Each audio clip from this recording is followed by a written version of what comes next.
The road to WrestleMania took a little detour over to Jihad, whoever it was, Saudi Arabia, for the Elimination Chamber. A pretty predictable event, but will there be some twists and turns? There might not have been last night. There might be some today, as we have the Smack Attack presents the Elimination Chamber 2022 review. Money James McIver, alongside my partner in crime, as always, John Enright. How we doing?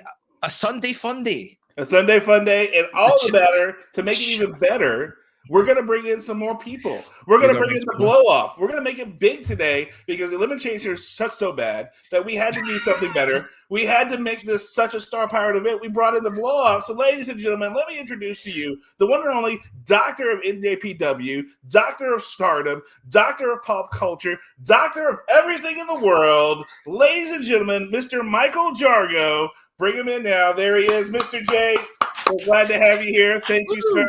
We are. It's nice to see. It's still the same shithole studio that it was the last time I was here, gentlemen. But I didn't just come here to insult you. I also came to insult my co-host. I brought him along with me. I had to find him in the bathroom down in Australia, but I mean, it's a thing, man. It's a thing. Every freaking week, it's a thing with this guy. He's the GAG from the PWC. He's my man, Jimmy T. COVID Kid, welcome to your show. Hey, there I am. Where am I? Well, you know what? You knew how long I spent asking, where is Jimmy T? Like, welcome to the rest of the world, bro. Welcome to the rest of the world. It's all right. I forgot what part of Saudi Arabia we were in last night. So. What did you say, actually, James, man? I thought I heard you say Jihad, Saudi Arabia. I went Jihad, then decided to say the other word. Jihad, forget it. Saudi Arabia. I kind of like re-jihad. I mean, I might start using that. Re-jihad. Oh Jada, as I was supposed to say. I mean, the other night on Rampage, we had Nazi suplexes. I mean, what else do you call a bad German? You know what I mean? So, I mean, it's all par for the course, money. It's all par for the course. What's a bad German, like a bad German suplex, that is? Just a bad German suplex is now a Nazi suplex. You drop them on their head. That's the worst German of all. Exactly. That's the Hitlerplex, ladies and gentlemen. The Hitlerplex. Coming soon to AEW. Oh my God! Strong start this. But let's start with the greatest injustice of all. Before we get into anything else, ladies and gentlemen, it's about to fucking snow again here in Texas. Cats and dogs are living together. Master Wato has a fucking title, and Sonata has the fucking United States Championship. Jargo, what the fuck is going on in New Japan? Bullet Club's at war. What the hell, bro?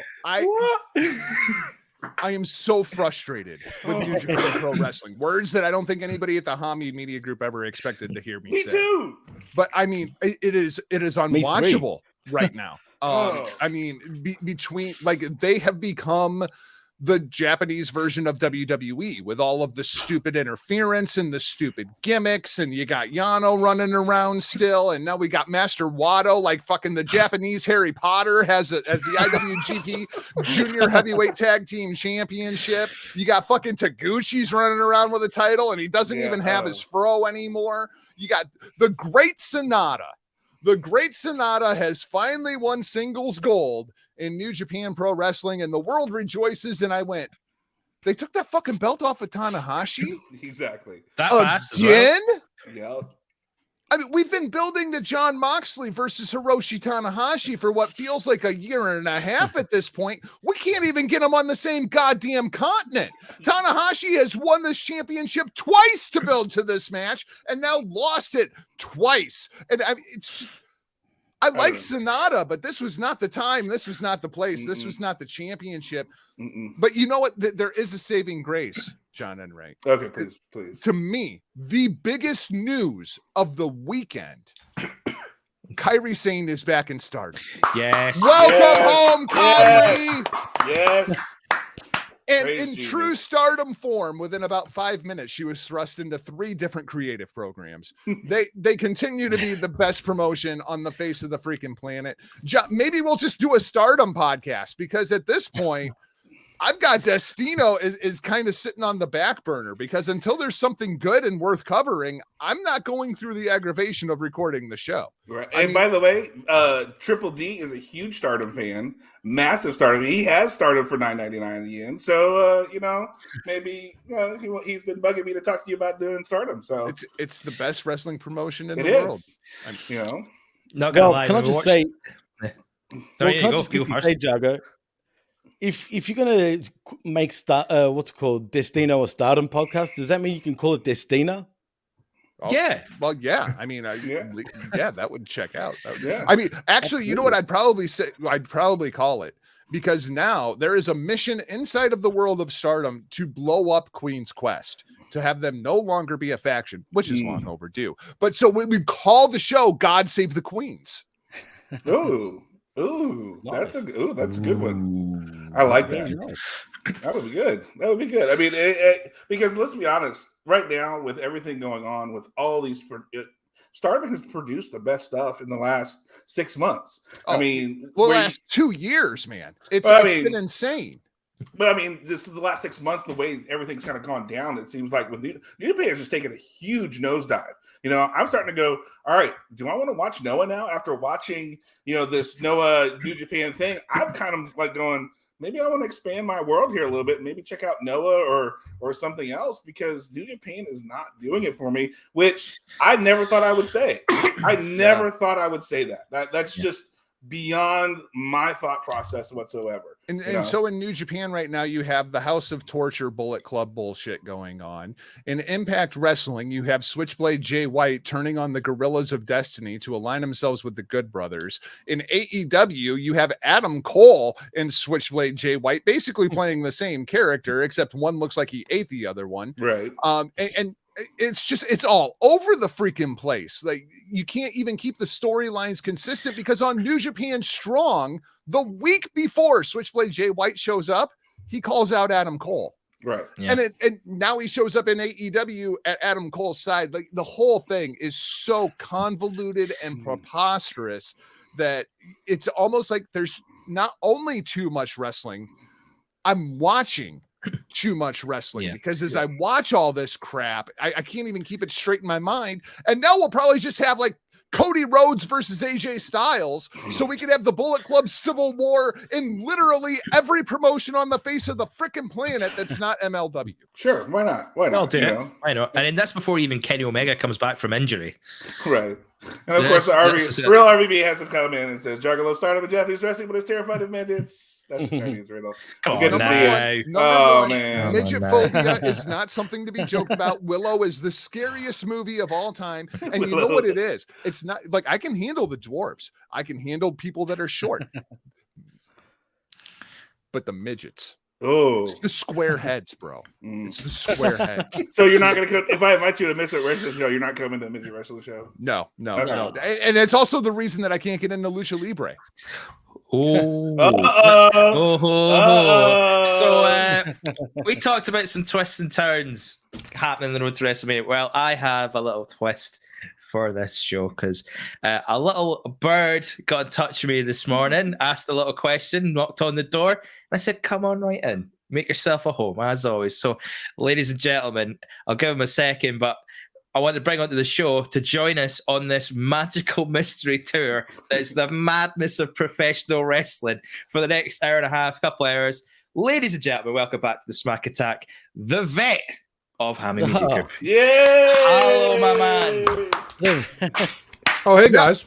What's going on? Okay, so now let's make it a full-on let's shit on New Japan Pro. I heard somebody talking about New Japan. What's going on? Oh, Jesus. Oh, I may have flipped out a little bit to start this show talking about New Japan. I just love that the vet is sitting there like he's Mark Briscoe. He had to bring snacks to the show.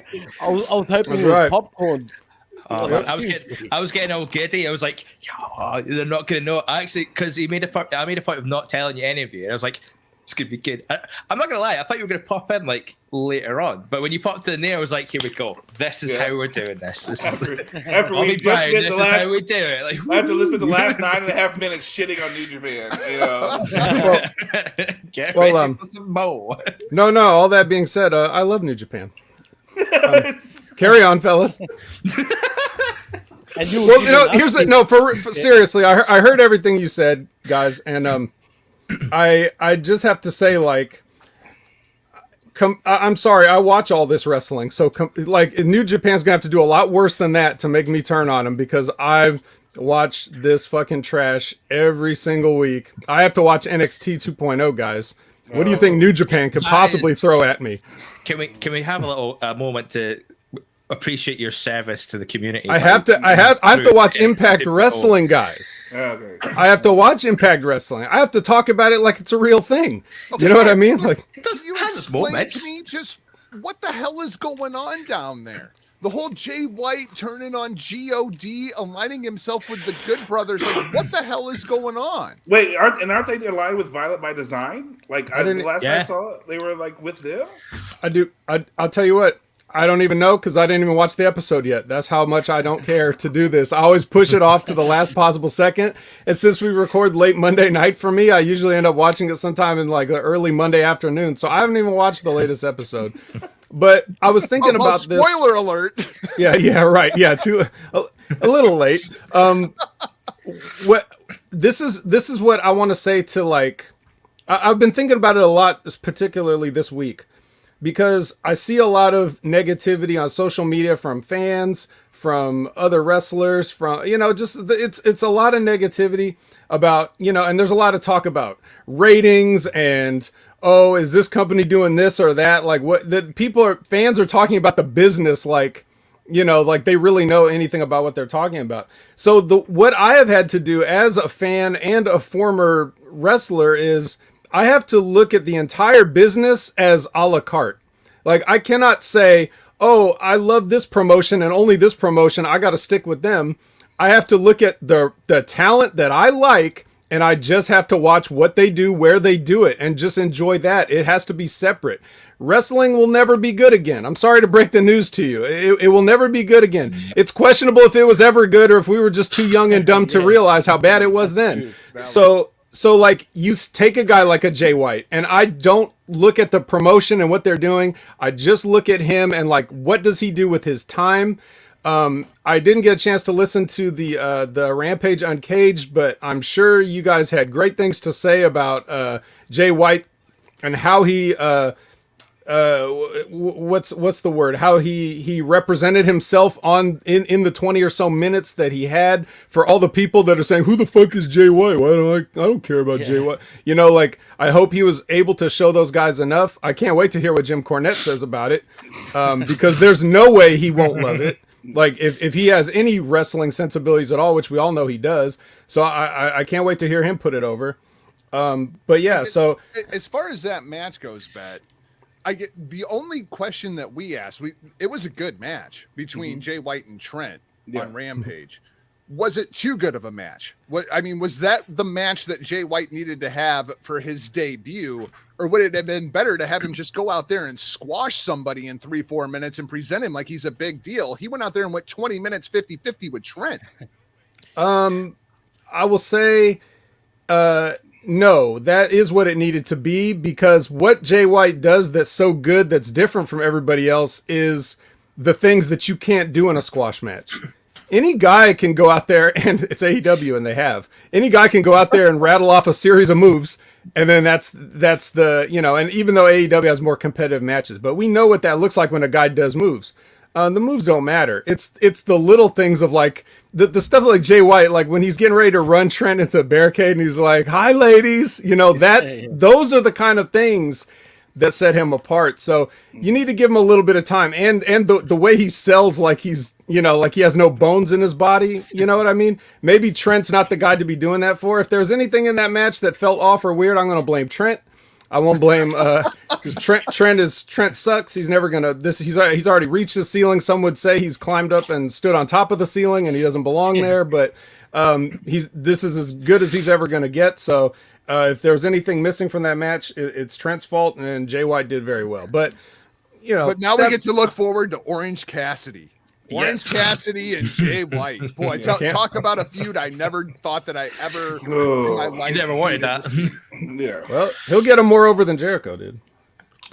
That's true. I mean, but like, here's the thing about Jay White. Like, I think I agree with you. He's one of those guys that you need to see because, like Jargo, you said he's the master of the counter. You know, you see him do these things like when Trick went to go get him for the Dude Buster, and he works it into into his finisher. It was there. a great finish. It was awesome. You know, I mean, just to watch that kind of thing, the things that he does. He's a very cerebral wrestler, and I think, unfortunately, today a lot of people don't look at it that way. They look for the move, they look for the big shit, and they don't appreciate somebody like Jay, who's such a good counter wrestler. Like, having seen him live now a few different times, you begin to really appreciate that moment. I mean, here in Dallas when he wrestled Daniel Garcia. You know, that was a hell of a technical match, and he was just par for par with this guy and move and counter move to where, you know, it was a really good match, and they put it together. It was about a 15-minute match where you were able to really appreciate everything. And then his time on the mic where, you know, he gets up there, makes you think like he's going to say something, and then he just dropped the mic on Strong because he wasn't talking on Strong because fuck Strong, you know, I mean, kind of thing.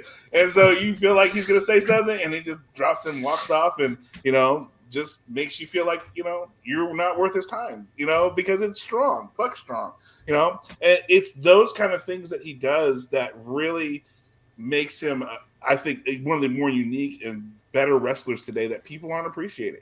You know, we really need to take into account not only the character work, but what he does in the ring, and that it takes time, you know. So I can't wait for that kid to hit his prime. Oh my God. I mean, he's still like years away from it. Because he's like 26, you know? And I mean, the fact that he's 26 and at the level he's at now, already having done the Grand Slam for New Japan, I mean, holy cow. I mean, that just to me shows what New Japan thinks of him. I mean, if they've done that with him, nobody else has done it, but they've done it with Jay White. And you've got people like Tanahashi and everybody who've not done that yet. I mean, how do you not deny the talent of this kid? How do you go and say, "Oh, this kid fucking sucks"? You know, it just means you don't know what the fuck you're talking about. Yeah. So, his evolution as well. Like when we first saw him, how young he was and how clean baby face he was from that year.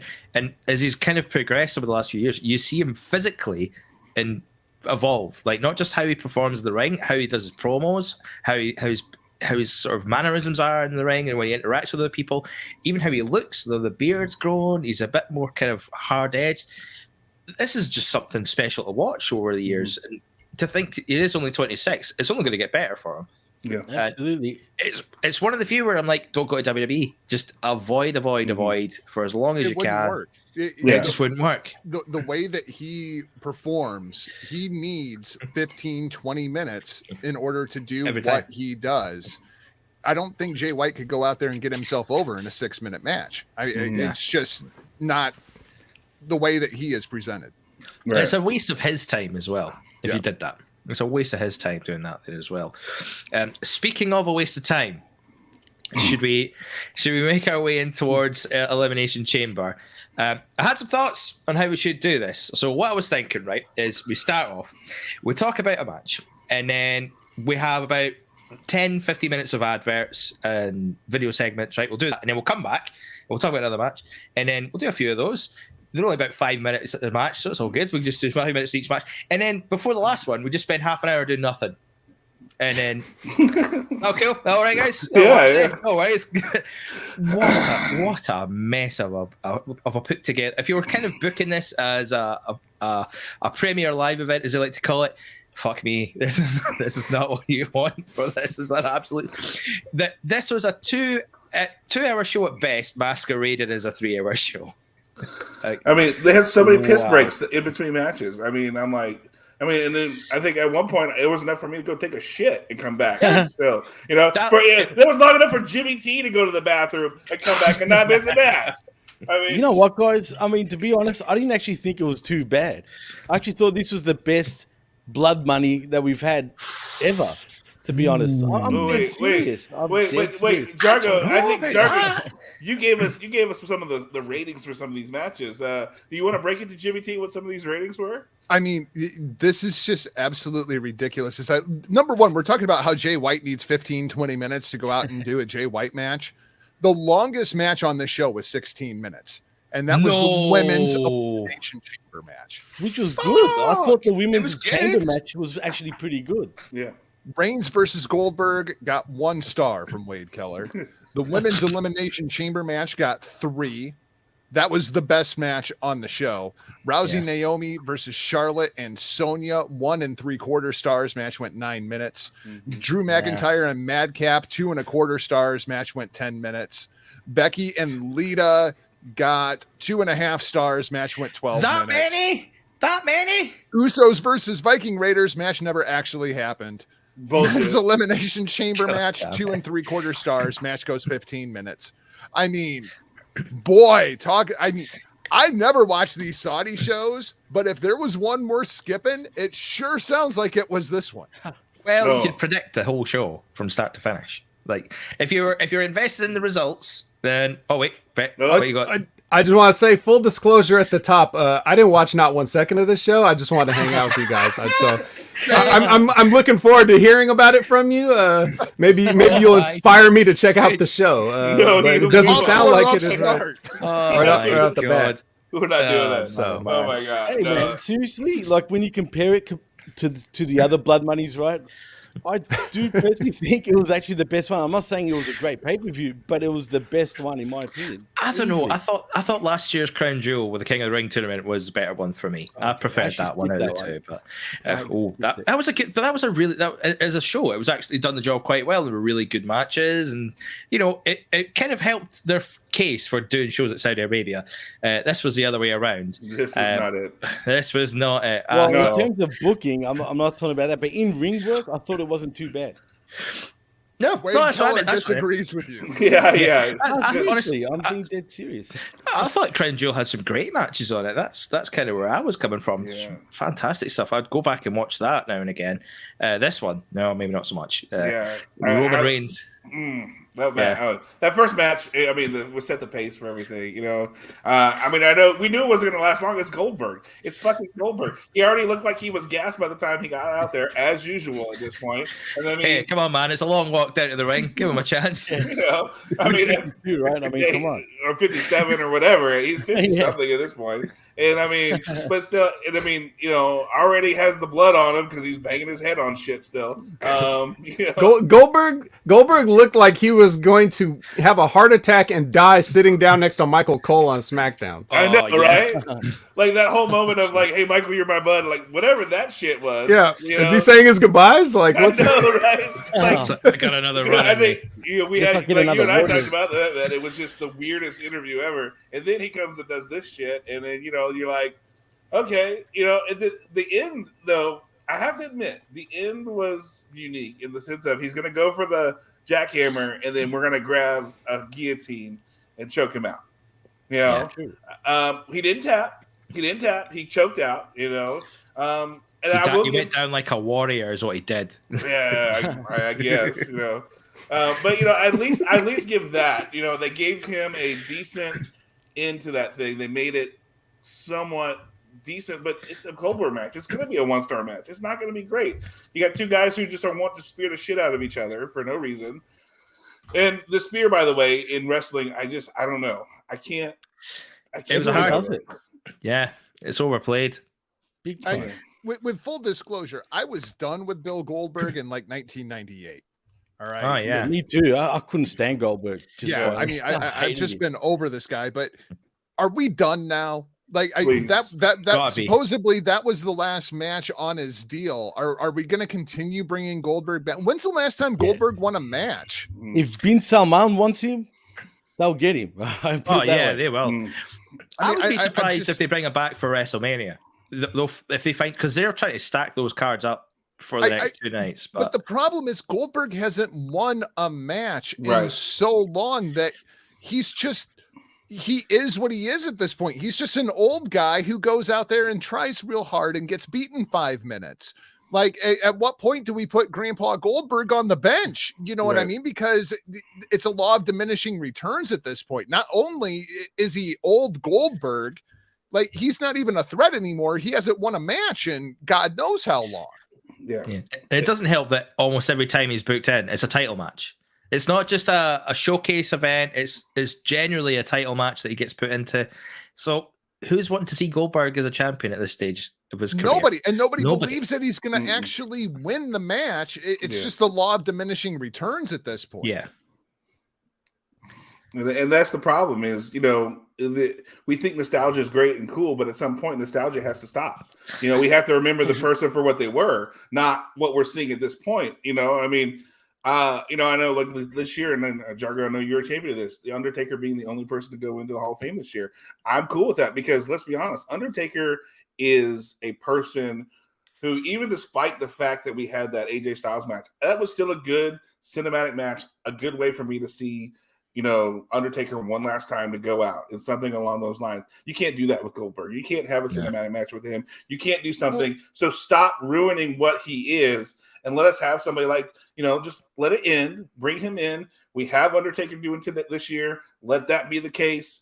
Let us focus on the career he has. Let Goldberg be a part of something next year, maybe, that he comes in and we have him in something else, and we just kind of focus on some of those things instead of trying to keep bringing. Oh, you remember how cool this was back in 1997 when he could do this shit?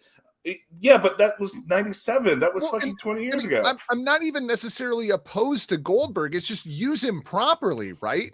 If you're going to bring him in, put him against somebody like a Madcap Moss and have the dude actually win the match. Yeah. Right? Yeah. I mean, instead of just doing these unworthy title matches all the time, let him beat Madcap. Let him beat Austin Theory. Let him even beat somebody at the level of Baron Corbin so that you could actually buy him in a championship match where instead of just losing every freaking time he shows up. Yeah.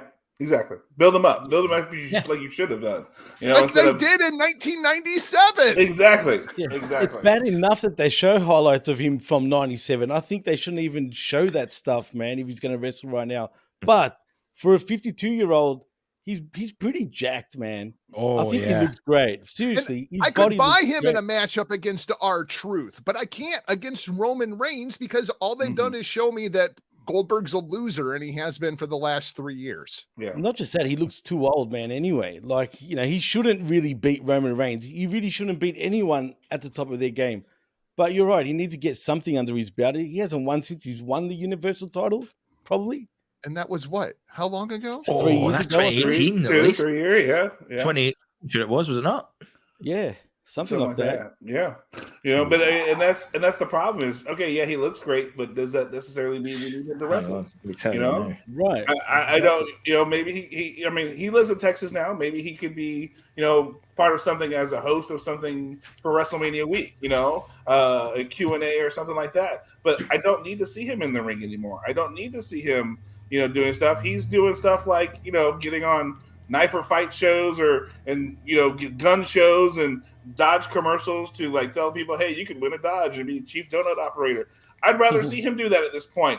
And because then it's like you're now becoming The Rock, where you're almost promoting WWE, you're promoting wrestling by doing these things outside of wrestling, these commercials and stuff. And that's where Goldberg's money is being that face of, remember me, look how cool I was, and remember how cool wrestling was when I was doing these things. That's where Goldberg should be used at this point, not in the ring, not trying to do something in the ring anymore, because that's not who he is anymore. He's that ambassador that needs to be out there promoting wrestling through the various things that he does. Give this. He should be done. He should be done. I think we all agree at this point, this should be it. No more Goldberg in the ring as far as being a physical in-match person. Can we resurrect the Divas Championship? And then he can win that. Yes, we can. We can. Hey, and you know what, Vet? Don't put it past them. They're definitely going a Divas sort of route, man. It seems like right now, WWE. And I hope we don't get it back. But if they do bring it back, Goldberg should win. Goldberg should win 100%. Right. They're never beating Goldberg. None of those women are ever going to beat Goldberg. They took that belt and they spray painted it gold and sent it over to New Japan. All right, you know what, Jargo? We're not doing this anymore. Come on. Yeah, we did. It's the worst looking belt ever, man. Let's be honest. Yeah, and the fact that they made Okada approve it this year. IWGP had the other one in his hand. Championship. He had all the power in that moment. They could have said, like, you pick that. What you have to do is pick that one, and then just go into business for yourself. Pick the other one. You know what, guys? Save I'll be honest. world. When I first saw that championship, right, I thought of Cody's tattoo. initially. Yeah. It Yes. kind of looks like I didn't think that Cody's too. tattoo. Right. Did they not do like a I'm meme telling where you. they had like the picture of the photo on his neck? Yeah, and it's pretty much the same thing. Ooh, Hey, Jade Jade Cargill Cargill. versus Jesus Goldberg. Christ. Jade Yeah. Cargill over Strong. Yeah, That's a right. lot of beef in that ring there. Absolutely. Oh my god. Jade Cargill's got muscles where I didn't even know you could have muscles. She's I an know. absolute machine. Yeah. Yeah. She's a star. Jesus. If she can just learn how to work, she is going to be a big star for AEW. Yeah. Which Give is it funny. time, she will. Yeah, which is funny. Tony Fashionati actually talked about that this week. Is like the difference between back in the day and now. She's only wrestling one time a week, whereas back in the day when you were champ like that, you were wrestling 7 days a week, and now she's just doing what she can in the ring on that 1 day a week or whatever that she's there for tapings, and then the rest of the time it's just practicing the ring. So you don't get that same feel for it. So. Right. How much longer is it going to take for her to develop as a wrestler than compared to like guys like Flair and stuff who were wrestling every night, Arn Anderson, those guys who were just hitting the roads and traveling and learning from these other veterans. Whereas you got her going one night a week, and and then the rest of the time is in the gym. She needs a warehouse, a ring, and Serena Deeb standing opposite of her about 8 hours a day. Yeah. Exactly. I mean, she's there half the time with Serena Deeb. Why is that not being, said, hey, we're going to do this all the time? Come, hey, you need to come with me. Let's make this work, because she has the foundations to be a great women's wrestler, but we need to see her becoming a wrestler. She's an athlete right now, but she's not a wrestler. And that's what we need from her, is to be that wrestler that we want to see. So see, is that an issue with today's sort of wrestling? I mean, especially the fan base. I feel like we all become impatient with everything. You know what I mean? We want things right there and then. And I think that's a bit of an issue in the world of professional wrestling today, including the fan base. Well, and Jade has come a long way in the last 6 months or so, especially. Absolutely. I'm not going to say that, but like at the same time too, that's also the promotions issues. They brought her up way fast. She was always an athlete, but she wasn't a wrestler. And so that's the whole point. We need to get them to wrestling and get to that point. And where we had the territory days where people were going and moving and doing, whereas we don't have that now. And so it's like, this person looks good, let's get him on TV. Sorry, yes, Vet has a thing. Oh, yeah. No problem. Jade Cargill will be done with wrestling before she ever reaches the potential she could have reached if she had started back in a different time. Yeah. Like you've heard out of her own mouth, she said, I'm rich. She did. I do this because I love it. So, you know what I mean? But the other problem is there has to be somebody on the other side of it. And everybody, there's like one good wrestler, maybe a couple passable wrestlers, and everybody else is just horrible. Did that AQA? I've never seen somebody so bad at wrestling. And you can't let Jade Cargill be the brains of the match. Right. You just can't. Yeah, like it's clear that talk about like learning to fly before you learn to crawl. Literally, the only move she did that looked like anything was that shooting star press, and she couldn't even run the ropes right. So you can't be throwing Jade Cargill in with people like that and expecting her to get better.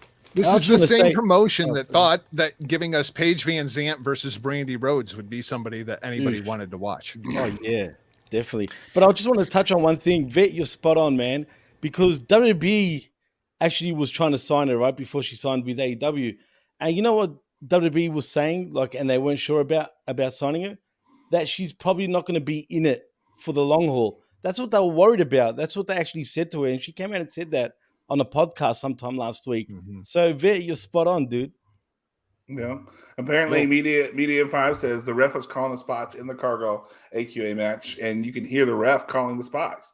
I mean, that's not a good sign. Well, I mean, as far as the worst pro wrestling that you've ever seen, Vet, there was a match on AEW Dark that you need to check out, like Michael Nakazawa and somebody else. And it's worth watching just for Taz and Excalibur's commentary, because that is freaking priceless.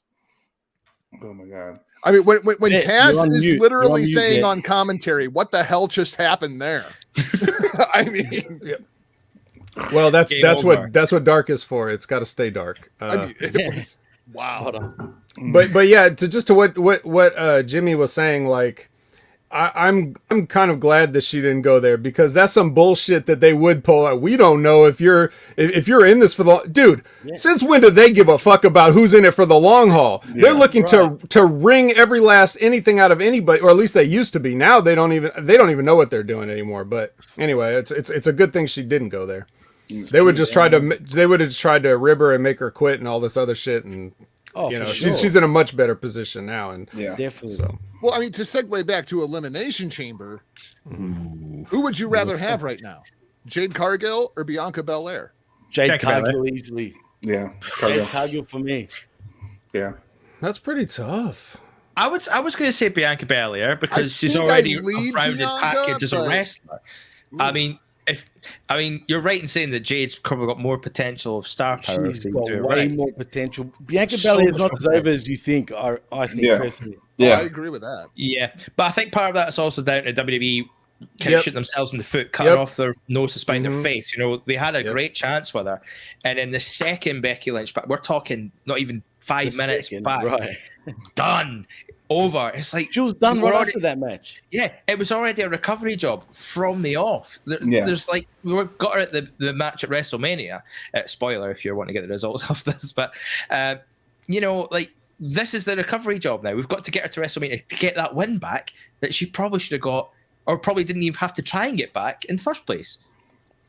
It's bonkers. Yeah, absolutely bonkers what they've done to her, and they do it with so many talents. WWE. And it's like, right, we need to get this person. And this is why I was trying to make the case last week about how Bianca winning the match against Becky Lynch, or having the match with Becky Lynch at WrestleMania made more sense to me, is because, well, they have to fix it.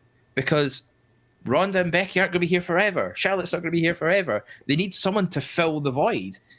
But they're not doing that. They're just too obsessed with keeping that person there for as long as they can on top. I mean, Brock Lesnar's going for 2 championships at WrestleMania now because of it. We could have made someone, but they just don't want to. There's just no enthusiasm to make a new name. Whereas AEW, you've got someone like Jade Cargill where they could just mold her. They can take their time with her a little bit, not too long, but they can get her to a point where she's marketable, she's going to be over, and she's got her own set of attributes that people kind of gravitate to. I think you're absolutely right, Money, because if Bianca Belair was 28-0 in her last 28 matches and they actually paid lip service to that on WWE TV, we would probably view her very differently than we do now in the way that she has been booked since SummerSlam. Yeah. Oh, yeah. Absolutely. Exactly. One of the things that sucks about the WWE is even when they earmark somebody for a push like that, they don't know how to do it anymore. They just don't. Look at Roman Reigns. Look at him. They said this is the guy, and look how long it took for them to get it right. Why? It's because Vince McMahon gave up and probably said, and Paul Heyman was like, "Excuse me, sir, if I may," and that now we get this version of it. But his version of it was Jack and the Beanstalk and Suffering Succotash and all that shit. Like what the? And that was the guy that you are forcing the push on. Same thing with Bianca Belair. They just too much, too fast. People didn't buy it. There wasn't enough depth there for people to get into what she was doing. Bianca Belair could be a huge star at any point in time, but not there. Because they're going to marginalize everybody that they have, even the ones that everybody.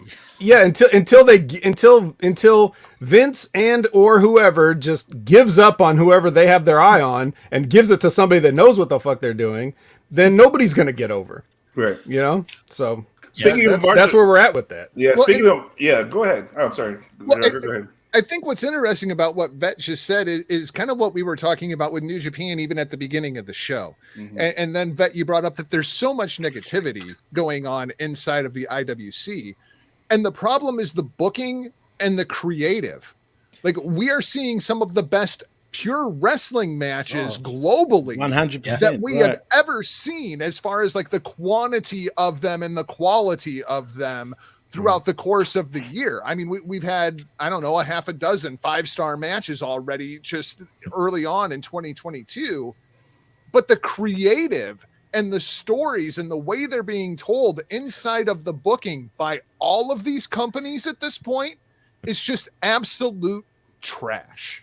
That's why I said you gotta just follow your favorite talents and a la carte. Just pick the ones you like, follow them, and support them. And don't worry about the creative. You're not going to see good creative. You're not going to see interesting stories. You're not going to see good character development. You're not going to see any of that. You watch TV for that.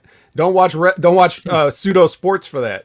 You watch the wrestlers to support the wrestlers. So if you like Bianca Belair, then watch her shit and skip everything else. If you like Jay White, then watch a little his part of Impact and his part of AEW, and if he shows up on New Japan Strong, and skip everything else if that's what it takes. But that's going to be the new thing, because also, like you guys were talking about earlier, with people's short attention spans and wanting everything right now, Jimmy, like you were saying, like they're so impatient. You know, that's how it's going to have to be. You're just going to have to like very selectively choose your wrestling and wrestlers, and you can't worry about the overall direction of the company because it's not going anywhere. Period. And I think Vet, you're spot on, man, because I think you're right, man. At the end of the day, I think our expectations are way too high all the time, and I think we just need to stop and just relax and just do what the Vet suggested. Just watch it for what it is, man. It is crap, but it is what it is. You know, we just got to enjoy this shit, man. I mean, what else can we say? I mean, I'm sure, like, look, even the Attitude Era was way overrated. Let's be honest, right? It probably was, but still, even when I watch it now, it's still much better than half this shit right now. But in terms of in-ring work, Jargo, you're spot on. It's the best we've ever had. But yeah, if you like matches, there's no psychology in matches these days compared to how it used to be. Yeah. You know, and I think that leads us into our next segment, which is the Women's Elimination Chamber, which was the second match on this card. Which, you know, again, you have to go into it going, what's the story, what's the psychology, or am I just watching to see who my favorite person is and what happens? You know, and I mean, I will say this: out of all the outfits, Liv Morgan can keep that one, because damn, that was a good outfit. That red on her was, whew, I like that one. Don't tell my girlfriend. She was, but I was like, yeah, Liv Morgan can get it with that outfit, you know. But you know, it's interesting because you watch this event. First of all, the fact that you're calling Elimination Chamber in Saudi Arabia, just you know, the only thing they forgot was to put Goldberg in there, so you could have a Jew in the Elimination Chamber. Oh, chanting Goldberg in the first place blew my mind. Exactly. Right. But you know, and this is one of those things where you watch it and you go, okay. And this was this 3-star match, mind you. This was the best they had for the night. We watched this match, and I'm not gonna lie, it was not bad. It was one of these matches where I'm going, okay, we didn't have anything too outrageous, but they wrestled. It made a little bit of sense. You know, the psychology of it kind of worked a little bit here and there, except for I didn't understand the Rhea Ripley Bianca Belair double vertical suplex at the same time. Hey, well, look, we're buddies. Look, we can now do a vertical. Well, I think it was more like it was more tit for tat, wasn't it? They were trying to show off to one another and see who was the better one. Who was except for the fact that Rhea has Alexa Bliss up. Her skirt comes down to her face, and it brings it up. And she's like, you can see she's like giggling and laughing at Bianca Belair, like, oh look, you know, like. So that took the whole thing out of it. So it wasn't tit for tat, because it was like, oh look, we're besties, and we can both do vertical suplexes and put these girls on her head. That's where, like, if I would agree with you, James, that would have been the case. But when that happened, and she's looking over, and they're both laughing and giggling about it, that's when it became like, oh, look what we can do, kind of thing, rather than it being when you can do that, fuck you, I can do that too. And then the whole one-arm Bianca Belair thing, oh, look, I've got one hand, except Liv Morgan has both of her hands on her shoulder to hold her up at the same time. You know, it's like, and Michael Cole going, oh my God, it's one-handed. And I'm like, except Liv Morgan has got her hands locked on her shoulder. You know what I mean? You know, and damn, I miss Pat McAfee so much. Oh man, this has been up this for a long 2 weeks. It's been long. Having to What's watch. he doing? Couldn't fly him out for this one. No, he couldn't probably, and probably Saudi Arabia didn't want him. I talk about a sponsor. Yeah, and then because he's got his other stuff, so the sponsors probably wouldn't let him. But two, you have to remember this SmackDown was recorded, so because he was at Super Bowl last week. So he couldn't make the SmackDown because of Super Bowl, because that's his number one priority. So when they recorded SmackDown and already released the fact that, Sami Everything Zayn, happened. why watch that fucking SmackDown? I didn't even get to see I didn't watch it because it's like I already know everything. What the fuck am I going to watch? We showed the main event segment on this very podcast. Exactly. We did. Last week we showed the main event segment. It was hilarious. So it's like, what the fuck are we watching this for? So it's that idea of, again, what does WWE do? But seriously, it's just that idea of like, what, Pat McAfee makes Michael Cole so much better and brings so much more to the table that this is an event that would have helped having him on the call, with some of these things. I don't know where people are on Corey Graves. I just can't. I thought tonight was the worst. I thought tonight was one of the worst off him because it was you couldn't decide, because it sounded like you tried too hard to be Pat McAfee. The whole night, like he was on one side of the fence with one person on this other side. He was trying all this stuff. He was trying so hard to be like Pat McAfee last night. It was not even funny. Yeah, it was like, just be Corey Graves. You know what I mean? Like we're already missing. He's a heel. Just be the heel. But he was leaning on baby faces at times. He was kind of bouncing off them. It was just Byron Saxton sitting there silent for 90% of this show as well. Yeah, I mean, he was there. He was there. It's kind of in character for Byron, though, isn't it? It is. I think it is. He's just there to get bullied corners. Ooh. But he's just there to get picked on now. Yeah. Jimmy Smith's not there to keep the peace either. So it's just like, you just stay there and shut up. Right. Okay. Well, they did say that Corey Graves is able to wrestle. So does that mean Byron Saxton and Corey Graves are going to go at it one time, and now they're going to like get in the ring and have a announcer versus announcer match? Taz versus the King all over again. Yeah. Oh, God, no. I think that match may have a better chance of being on the WrestleMania card than Nikki ASH, Liv Morgan, Rhea Ripley, or Alexa Bliss. No, you did not just say. Well, Nikki ASH, like, as much as I'm you got to support your own team on this one. You got kind of. Nikki trash, man. Your own girlfriend. Oh, yeah. I told you the story before we went. I'll tell everyone that's on live, right? So before we came live, but I watched a little bit of Elimination Chamber last night, but I rewatched most of the show this morning. So my girlfriend's sitting there with me, and we're watching it. Nikki ASH comes out, and I decided to explain it to her. And I said, "Look, this is Nikki. She's from Scotland. She's one of ours. So here we go. Cheer on." So she's supposed to be a superhero. And she's like, "All right, that's a bit weird." And then I turned to her and said, "Would you believe me if I said to you, she's a bad guy?" No. It's like, yeah, she's a bad guy. No.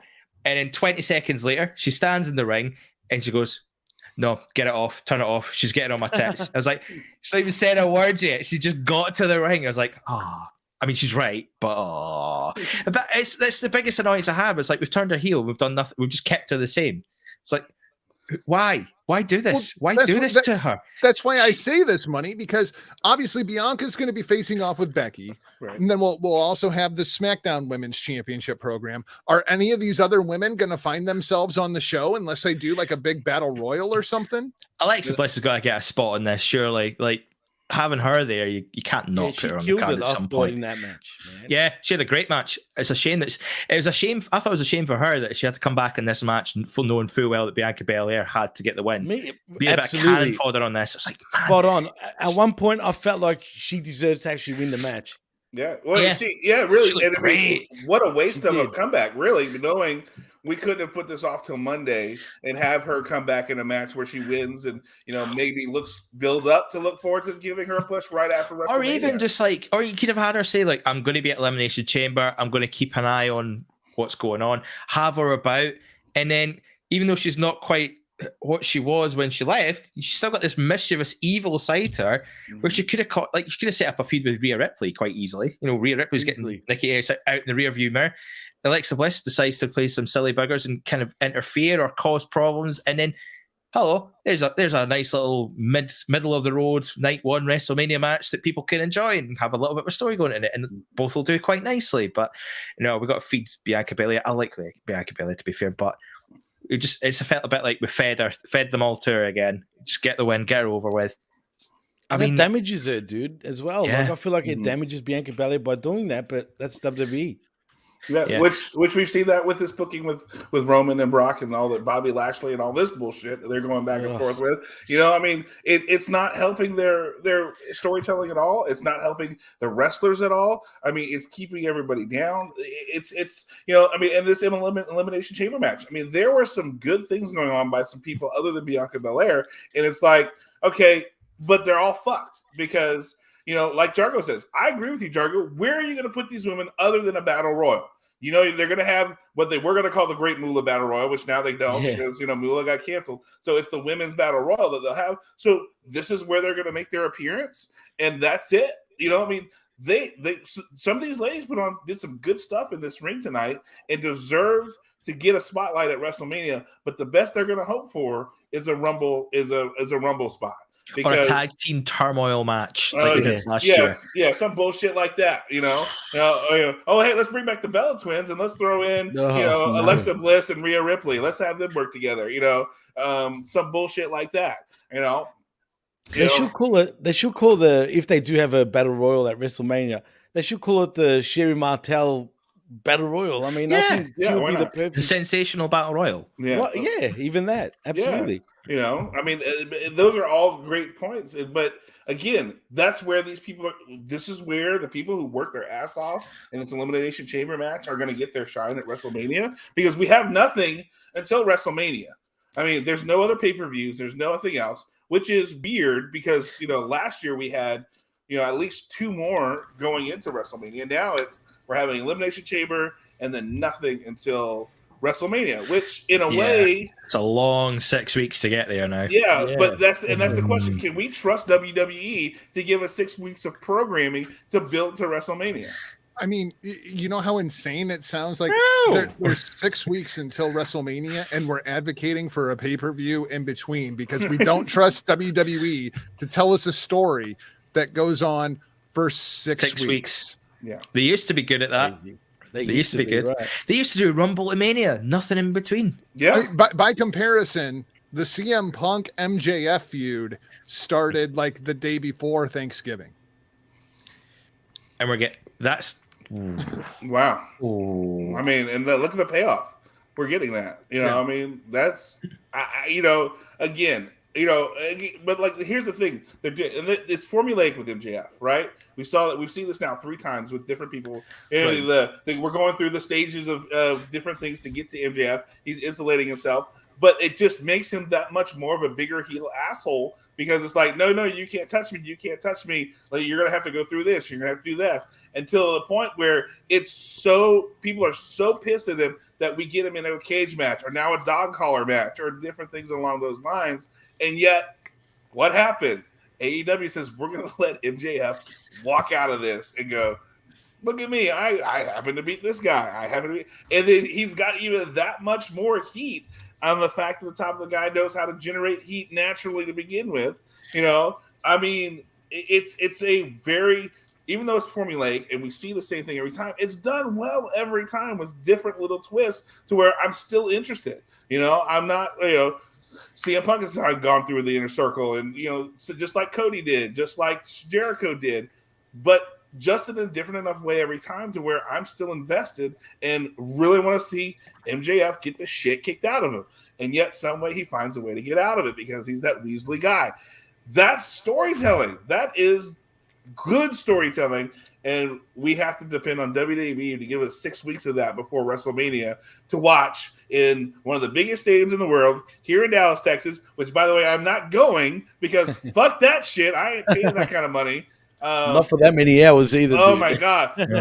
Even though it's 2 days now, like I might go to now the indie shows, I'm going to try to go to every Minoru Suzuki show that's going on. He's wrestling at least 4 shows here. And I'm like, fuck yeah. 2 of them are on a couple of my friends' shows. And I'm like, hey, can y'all get me tickets? I'm going to, give me the hookup because I'm trying to go to 2 other shows that I don't know. Kind of give me the hookup a little bit. I'll talk about y'all on my podcast. And they're like, fuck yeah, okay, we'll see. So, I mean, I'm trying to figure out how to still see as many Minoru Suzuki shows as I can, in that week that he's going to be here because, why not? I mean, but get to go watch a WWE show? And to pay the money that I'm going to have to pay to go do that, where if I want, like one of the shows that Suzuki goes, if I want to go sit front row, it is $40 to go watch a fucking Minoru Suzuki match on the front row. I'll pay that shit, that, man. I'll I'd pay rather that go to every Suzuki day. any day. Yeah, it's at the Fairmont Hotel in Dallas. Fuck yeah, I'll go pay that to go drive an hour 30, an hour 40, 2 hours depending on traffic, to go watch a Minoru Suzuki match. But yet, I'm going to trust WWE for 6 weeks of programming to maybe want to spend $500 for cheap seats. I mean, so here's the thing. The Dallas, the Death Star, as we call it, or Jerry World, they have standing room only seats, right? Those are going for $250 a pop to go stand in the standing room only area. No way, dude! $200 for standing room only. Standing room only. Wow, it's in that's like in the crazy. end zones area, and you're paying $250, and that's not including parking, which can cost you between $50 to $150. How much? That is general for Cowboy games. $50 to $150 for parking. Who knows what it's going to be for the WWE? Dude, wait. No, So hang on. $200 for parking, dude. Really? Like, Uber. No, I'm not having that. I begrudge paying £2 to park a car, and you're telling me $100? If you want to park within, like, if you're going to park in the Dallas Cowboys area. Now, mind you, you can go further out, and you can walk a good mile and a half to 2 miles, and you're paying, $25, $50, whatever. But if you're going to park in Jerry Jones parking lot, you're getting $50 to $150 minimum to park, because that's why the Cowboys are fucking the most, they are the top of Forbes, most expensive franchises. Beers at Jerry World are at least $15. $15. That's how much they beer. charge down here hang on. for beers. They were 17 at SoFi for the Super Bowl. Yeah. Jesus. Who's running the books there? Margaret Thatcher? Dude, Fucking hell. that's how Jerry makes his money. When you're building these, multi-billion-dollar stadiums, that's the fucking result. Yeah. You get these guys who have this money and they're doing it, and they can go, we can charge what we want. So here you go. I mean, I went to a fucking local lacrosse game at Dickies Arena in Fort Worth, right? It holds 12,000, maybe, 13,000 people. To eat there, to get a sandwich and chips and whatever, $45 for me to eat, for me and my girlfriend to have chips and drink, just to have a meal. And that's at a fucking arena that is a little bit smaller than the AAC, where they had Money in the Bank. That was at a lacrosse game. For that, where they're having it. So whereas last night I went to fucking Papacita's, which if you don't know what Papacita's is, it's one of the best Tex-Mex places in the state of Texas. I spent $45 there for me and her to have fajitas for two, and it was it's easily the best meal ever, and great service. So this is the kind of things you get when it comes to stadium food and seating, and when you're stuck to do that kind of stuff. That's the problem with these kind of things. It's like, I can't go anymore. I can't take my kid to go to a wrestling event. When James and I had my girlfriend's son on, who went to Money in the Bank, the first live event here in Fort Worth, he went to that arena, and we asked about ticket costs, and I mean, ticket costs were what, $125 for cheap seats there, which he paid for that, and then parking was at least $20 minimum for that, and then he said, I didn't even go to look at food, because it was so expensive. And he says, merch, I didn't even bother to look at merch because things were so expensive, Well, you're right, man, because it's the same down here. Like, if you go to any sporting event at any of the big stadiums or arenas, you're paying out of your ass for food, for beers, for drinks, whatever, man. And so I believe that. But $150 saved for parking, that's minimum. So so here's the thing. So my brother-in-law, he works for an oil gas company that people will pay for them to go because they want their business, so they give them tickets. Right. So the Cowboys game. So he went to one. He took my dad because they got the stadium seats that are on. They got the suite seats that are on the field level. So your eyes, basically, you're looking at ankles and assholes the whole time because you're right at field level. Right, I get you. Right, but they also have a place where you go and sit as well. But they got parking under the ground, in underground parking at the front of the stadium. So it's 5 minutes from your seat to your car and you're out, right? And I asked Greg, how much does parking for that cost? He goes, that's $5,000 to be able to go. What? Nah, come on, dude. Nah. That's $5K. You're paying for the season.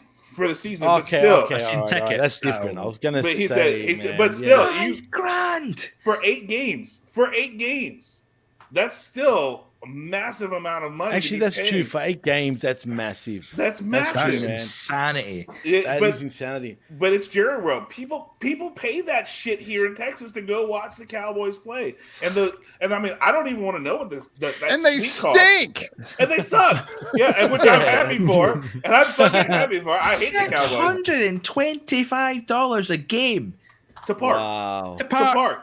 You How know, can seriously, how can anybody really afford? What about like the middle class, man? They can't. How are they even supposed to afford to go to a game? They can't. They don't. That's the whole point.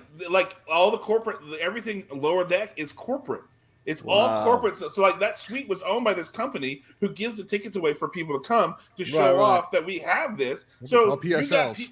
You all have these people who are showing up lower level who don't give a fuck about the game. You know, and then you've got those people, you know, Cowboys have that, they're coming through the bar, you know, on the field, all that, same thing. People don't give a fuck because it's all corporate money, and then they're just handing out these tickets to people just coming to have a good time, and who gives a fuck about the game? And then you've got Jerry, who doesn't know how to place a stadium, and you've got sunlight coming in and keeping people from seeing the fucking football on one end. So, but no, Jerry didn't make that mistake. It wasn't his call, and he's not going to put curtains up to fix it. No, we're just going to keep doing that and fucking ourselves in the playoffs. But John, at least they got giant screens that everybody can see. They can see the punch hit them every once in a while too. Right. Oh wait, but they're not the biggest anymore because I think SoFi's beating them now, and I think another stadium's beating them now. I think Vegas did too. Yeah, Vegas did too. So, which Jerry's already pissed about because he can't be the biggest or best. So yeah, it's such a clusterfuck out here. Now we've had an executive, Rich Dalrymple, has been accused of getting upskirt shots of Charlotte Jones, Jerry Jones's daughter, of taking pictures of upskirt pics of her, as well as getting caught looking at the Cowboys cheerleaders as they were changing clothes in the locker room. That just came out this week. Yeah. I mean, this guy was talking 30 years, PR guy, knows where all the closets, all those skeletons are, from the White House to everything here, from everything, but yet gets caught with this. But he retired beginning of this year. So now conveniently, and all these stories come out. You saw it coming. And it's just like, what the fuck is going? Like, this is the Dallas Cowboys. This is our team in this area, and this is the stadium that's going to be hosting WrestleMania. Change it. Pick a different team. It literally costs you too much. Well, I don't, and that's the whole point. No morals, no soul. Here's the thing: giving too much away. I'm not even a fan. That's the whole point. I am not even a fan of the Cowboys. To me, I revel in the chaos of this because it is so great. And so I love it because I'm a Saints fan and a Packers fan. So it's like, I love the fact that there's this chaos going on with this team because I don't even like them to begin with. So this is the place that's going to be hosting WrestleMania. So we have all this going on. And then of all people, WWE going, should I come back to this facility with all this going on right now, with all this craziness? But again, you have Vince. In too deep. You got Vince with this ego going, well, we're going to have even bigger WrestleMania than last time, with the amount of people that we can get. I mean, I would love for that place to be as empty as one of those parking lots. That would be great. I would love for it to look like the WrestleMania from 2 years ago they had at the Performance Center or whatever. I would love that. And Steve Austin be like, No, kid, I don't think I'm going to make it. I would love for that to happen. That would be great. That would teach them a hard lesson. The only way they're ever going to learn while they're sitting here talking about their record profits and everything, and then just have like an empty stadium because nobody wanted to pay those prices and go to see that shitty show. That would be the ultimate. Yeah, but it's not going to happen. Probably not. Actually, what are the ticket sales for WrestleMania? Is it going any good or like? I haven't seen that. So they had a kickoff event here in Dallas, like a month or two ago, where you could get tickets, and I knew a lot of guys who went to that event. At AT&T Stadium, you had like Andre the Giant statue. They had all this kind of stuff that they were there and really kicking off. But the thing of the matter is, I don't think they're moving right now because of the cost. I mean, tickets for WrestleMania at Dallas Stadium are just so expensive. You know, Crazy, man. You know? It'll probably be all tickets just handed out by the end of it, man, so they can fill it out. Yeah. Especially for 2 nights. I mean, how are they supposed to? Who do they think they are? Seriously, WWE. Like, honestly. Yeah. Who would have thought they had to paper a WrestleMania, right? Like, this isn't the 90s. This isn't the early 90s, right? Right. Yeah. Right. Right. Okay, here we go. You ready? Man. WrestleMania 2-day pass. Pre-show tailgate, $156 each. Which is like not even getting into the area. That's right? just to stand in the parking lot. To stand in yeah. Which is $150, right? Yeah. So now $306. Is that what we're tallied up right now? Yeah. Okay. So upper concourse, which is like way up there, right? $208. Yeah. Pre-show tailgate for VIP, $208. That's to like be on the and then it goes from there. It just continues to go higher and higher. So like, let's say there are 7 tickets on the floor near the ring, not quite near the ring, but like there and the first start is $1,503. Let's see. There is a ticket right here. 2 tickets. Looks like front row, floor A, row 1, tickets 1 and 2, $17,427. What? No. You need to No. get a That's a 2-day pass. That's a that 2-day shit. pass. 2-day pass. That's a 2-day pass. You could park there 17. for 16 weeks. Yeah. You could buy a car. Yeah. Yeah, a fucking great That does cut. not- A nice one. Now, Yeah, mind fuck you, yeah. that does not include that. the parking passes, which is 130, 130, 136, 207. Wow. You know, most expensive, $478 for parking. For parking.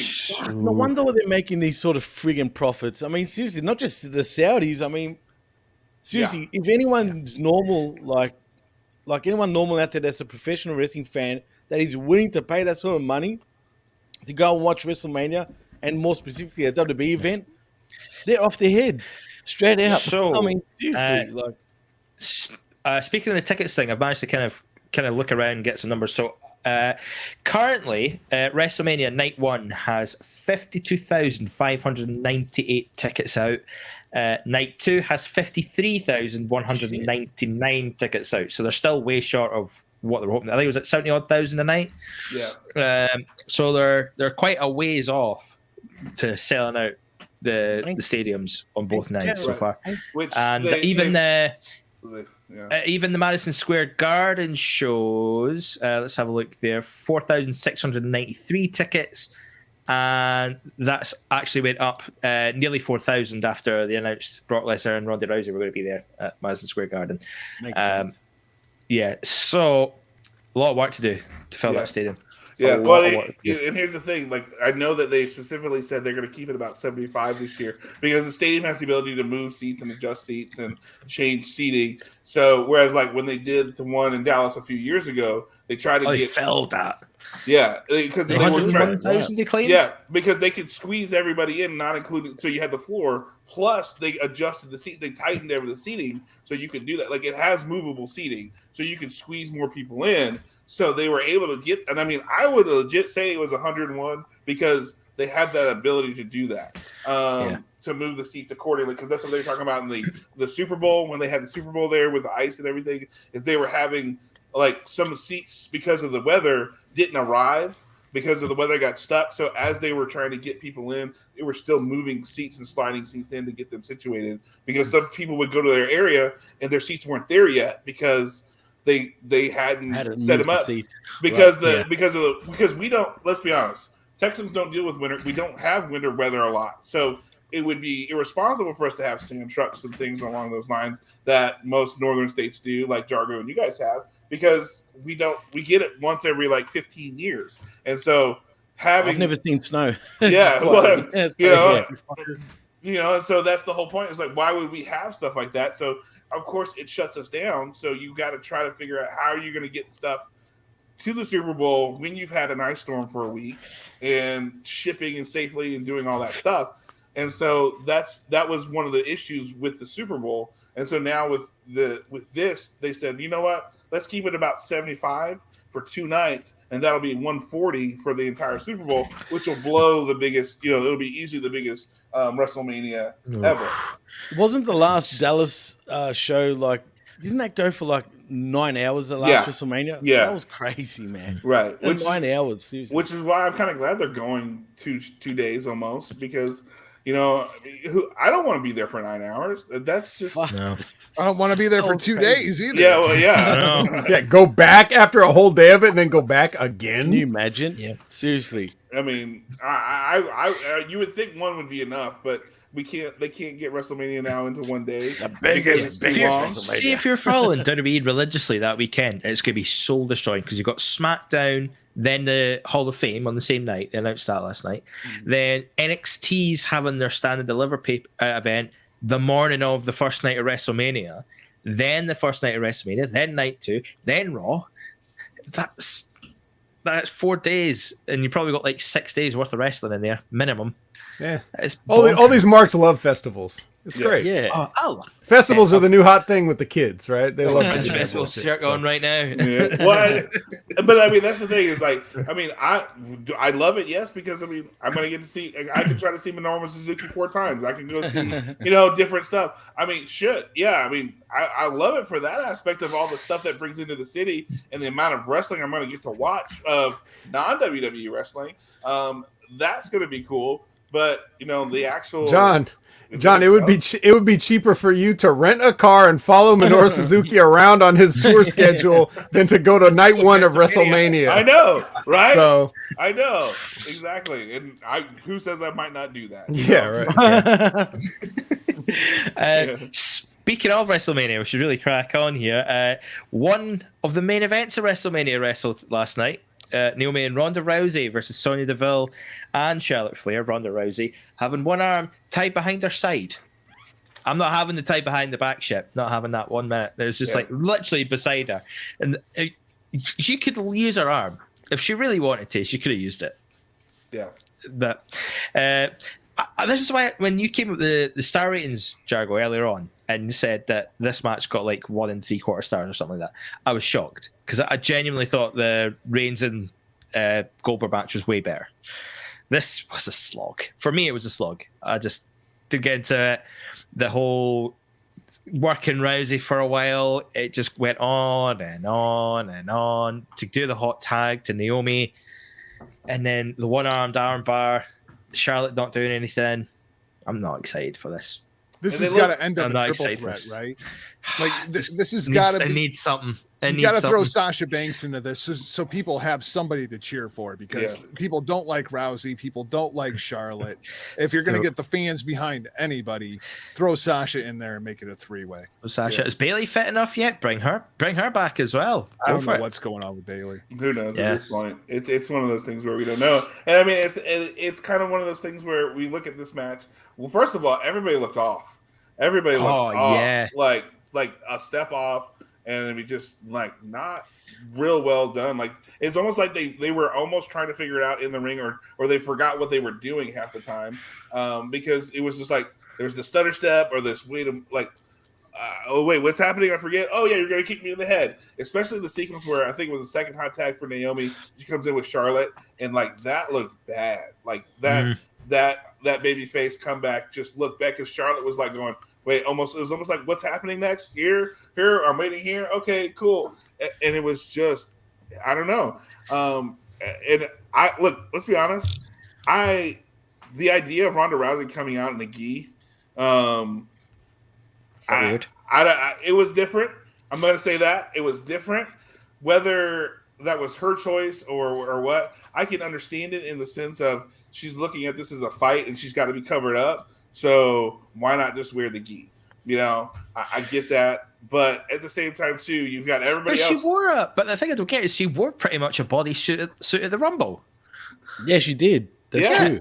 She had like jeans and then the top. So like she's probably still feeling uncomfortable after her pregnancy. You know what I'm saying? Right. Possibly. Yeah. So that's why she went with the gi. I mean, I don't know, but. I can understand it in the sense of she wanted to present herself as a legitimate fighter against Sonya Deville with the one hand tied behind her back kind of bit. And that's, I think, the purpose for it was trying to show the legitimacy of it. But didn't we get that at WrestleMania a few years back with her having one hand tied up or something like that? I remember something similar. I don't know if she had one.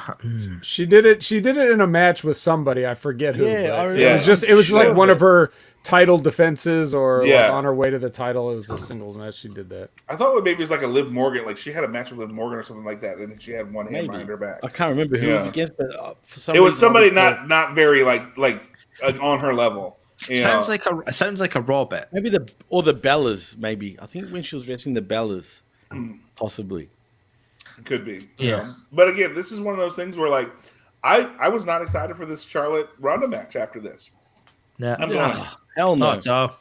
I'm like, This is, if anything, it's made it worse. yeah. Yeah. Which is 100%. unbelievable. I Yeah, mean, who knows? I mean, I think we're all at a loss for words having watched I this mean, Let's thing, just you know. skip this friggin' match. Yeah, I feel bad for bringing it up. Let's get to another fun match. Drew McIntyre versus Madcap Moss. Madcap Moss, by the way, earned his wages last night, and it wasn't God. for the wrestling. Dude, that Alabama slam off the top of the fucking head. You know, as somebody said, I think Steve King said on Twitter, how is Madcap Moss not in concussion protocol, but Bobby Lashley is? You know what I mean? Yeah. Like he looked fucked up after that thing. And I He mean, was shaking those cobwebs for quite a while after Yeah, that spot. yeah. And explain. So Jargo, Vet, explain to me this: how do you have a falls count anywhere match that starts in the rings and ends in the ring? I don't understand that. It's a falls count Hey. anywhere match. Hey, the ring is anywhere. Get with it.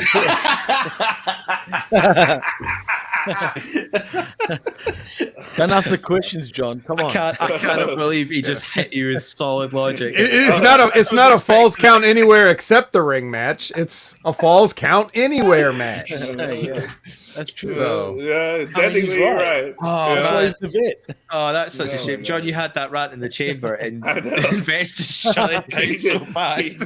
He fucking took my knee out with that one. Oh my But god. I suppose, like, the case is, like, you would expect him to probably spend more time out of the ring than in Yeah. the ring. Maybe have a little bit of an adventure around the arena or do something.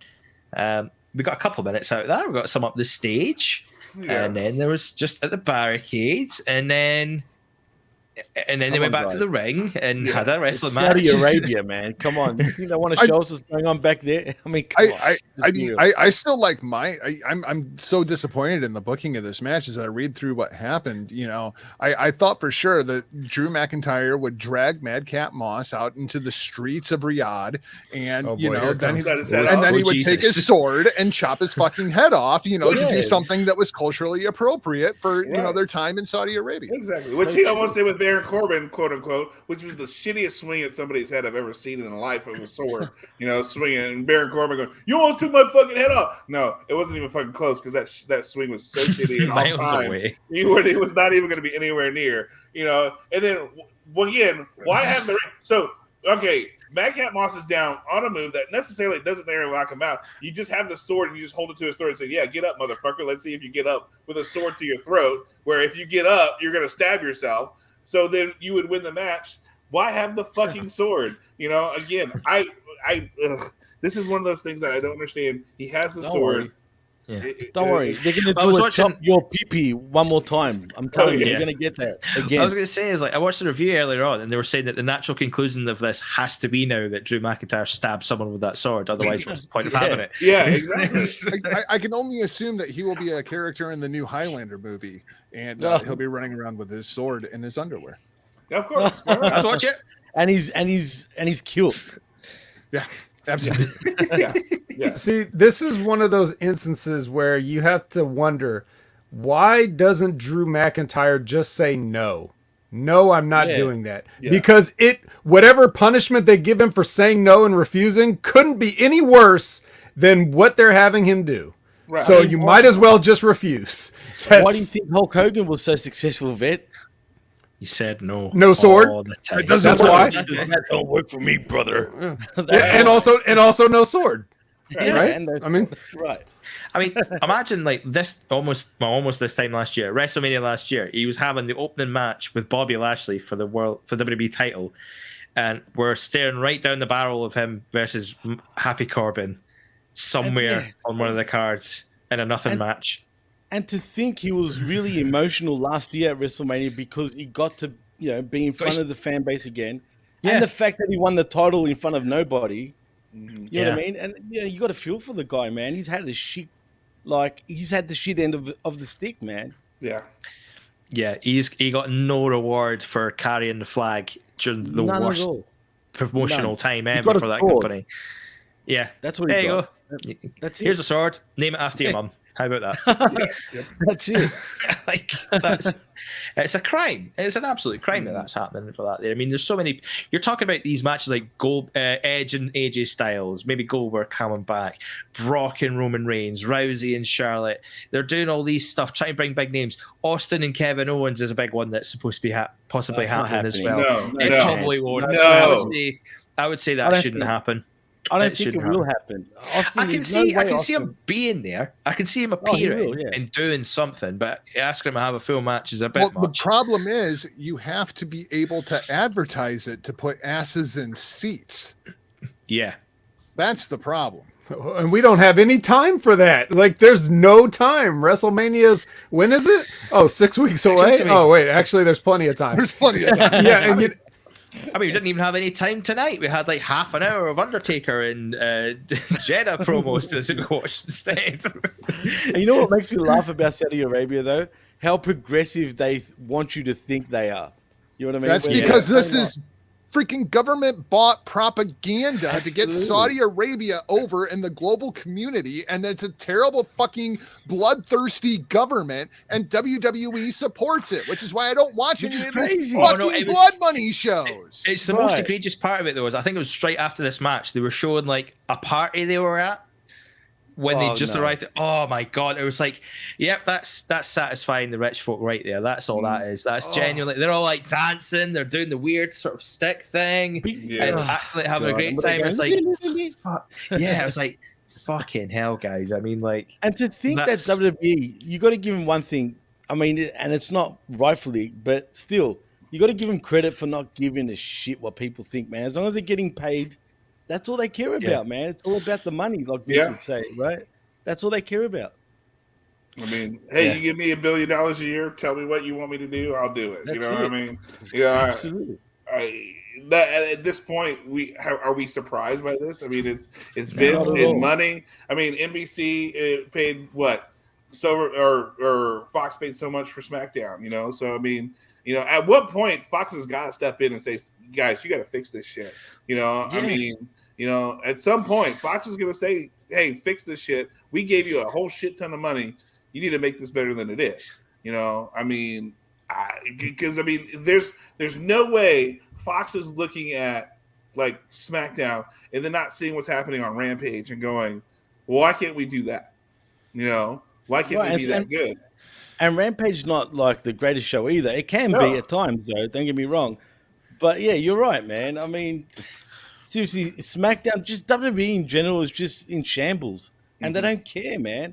I've been scratching my head for the last 10 years, and they still don't give a Yeah. shit. And to Yeah. think they came out, remember when all the McMahons, including Triple H, all came out and said in the middle of the ring, we know this shit is crap, but we're going to rectify it by making it a much better show. And what they I was do, in the go, building for that. Oh, dead set, no way. Yeah. Well, and to think they were trying to be serious, right? Right. But it went even more downhill right after that. I mean, seriously, who are they fooling here, man? yeah, it's. I got a question for you guys though. Okay. Because the you know, like I said, I didn't watch this. I'm watching it now a little bit. Like I saw Moss get dropped on his head. Jesus Christ, what the hell was that? What happened there? Anyway, but in the past, the majority of the Saudi Arabia crowds just seem like normal folks that are really into it and having a good time. How was it this time? Did they seem like they were Same pretty thing. with it? Yeah. They Well, were wild.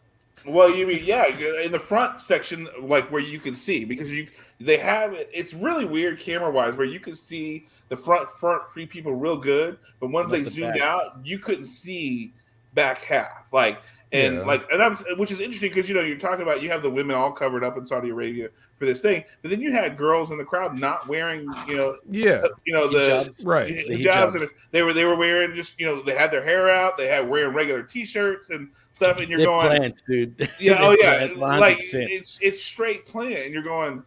Okay, so they're trying to look Americanized because. Why would they? Why would they bother to plant if they're going to allow it for a plant? Why not just have the reason I was wondering is just because when you see those in the shows in the past, the fans there would come up with a lot of the popular chants that you'd hear, but they knew some pretty obscure ones too, like the kind that WWE would not pipe in. You know what I mean? Like they'd be chanting CM Punk and shit at the WWE shows. It's like so the majority of those fans are like with it, like they're just normal people trying to enjoy a wrestling show.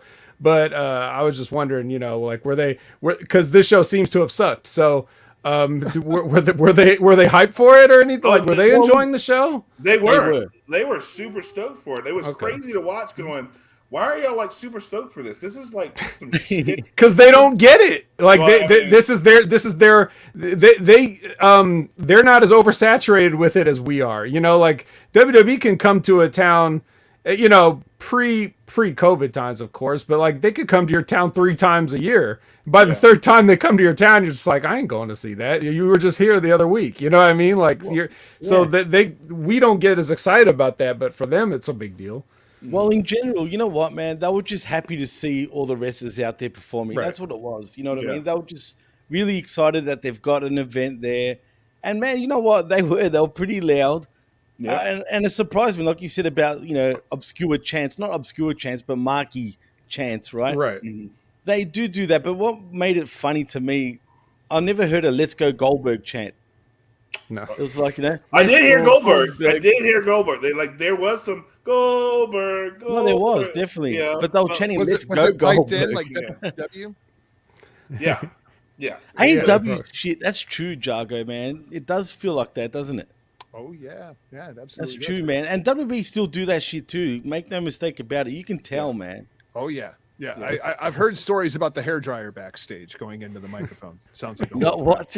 Really? Yeah, for real. Yep, you bet. The roar of the crowd. It's actually a hairdryer. Microphone. Wow. Just. Let's talk about the pre-show for a second, because Miz and Rey Mysterio had a match. Rey Mysterio beats the Miz. And you get a little vignette here of Miz saying that he's going to find himself a global superstar to be his partner to take on Rey and Dominic. Yeah. Is it Cody? Is this fucking Cody? Is that what? No. I didn't even fucking think about that. Is this fucking Cody? I didn't even think about that. Holy shit. No. I want Rose Collars back. That would just make my day. Oh my God. Oh my God. I mean, no. What do you think? Is this fucking Cody? No, it's going to be a celebrity. What celebrities do they have lined up? It's not going to be Bad Bunny because he don't like The Miz. Who else? Right. Because he said somebody athletic and Johnny Knoxville. Yeah, Johnny Knoxville. Yeah. He said somebody athletic and all that kind of stuff. Oh, yeah, there you go. Oh man. 2 birds with 1 stone. We haven't had a. Yeah. Oh my God. No. There's no way. Don't be surprised if it's Cody. Don't be surprised. But the vet's probably right. It makes more sense to be some stupid celebrity, man, for sure. Right. To lead into WrestleMania, because we don't have that yet. So the word is out that Cody got a 7-figure deal from the WWE. What? But what word? What word? If they are paying Cody Rhodes that amount of money, what is Cody's match at WrestleMania? Seth Rollins. You mean Cody Rhodes, the 3-star general? 3-star general. At least he gets psychology. Yeah. Because it ain't going to be against Brock Lesnar. It's clearly not going to be for one of the titles. No. So what the hell is Cody doing at WrestleMania? Well, I think you said, Jimmy said maybe Seth Rollins. I think it's going to be Seth, only because pedigree versus pedigree. Triple H fucking wannabes. I mean, it's anything that would make total sense for me if he was going to get a match at WrestleMania straight off the bat. This popped me. Canada Spaceman. Rey Mysterio dressed in green last night on the pre-show looked like Judo Master from the Peacemaker. I don't know if y'all have seen the Peacemaker. Was he going for that? Do you think? I don't Would he know do if that on he was or purpose? not. was. I don't know if he was or not, but like it sure did look like it. He has a history of dressing up like comic book characters. Yeah, you know, and I don't know if you've seen Peacemaker and the Judo Master yet, and like the look. And now He's that always eating hot Cheetos. I always eat hot Cheetos, Love I don't hot know. Cheetos. Yeah, I don't know. Seeing that made that I can't unsee it now. Ooh. I can't unsee that. All right, you okay there, James? Hello. Yeah, I had to go and start some bits and pieces quickly, but I'm back. I'm alive. So Jargo brought up, the Miz and Ray had a pre-show match, and said Miz made a phone call. Like he's gonna have to make a phone call. Could that be Cody? And then we said no. It's Logan Paul, isn't it? Yeah. Oh God! Oh, you motherfucker! Motherfucker! Have I just ruined this whole conversation for everyone? I'm sorry. Oh, you put that in the fucking universe. That's genuine what I've been hearing on the grapevine. Is Logan Paul supposed to be the guy?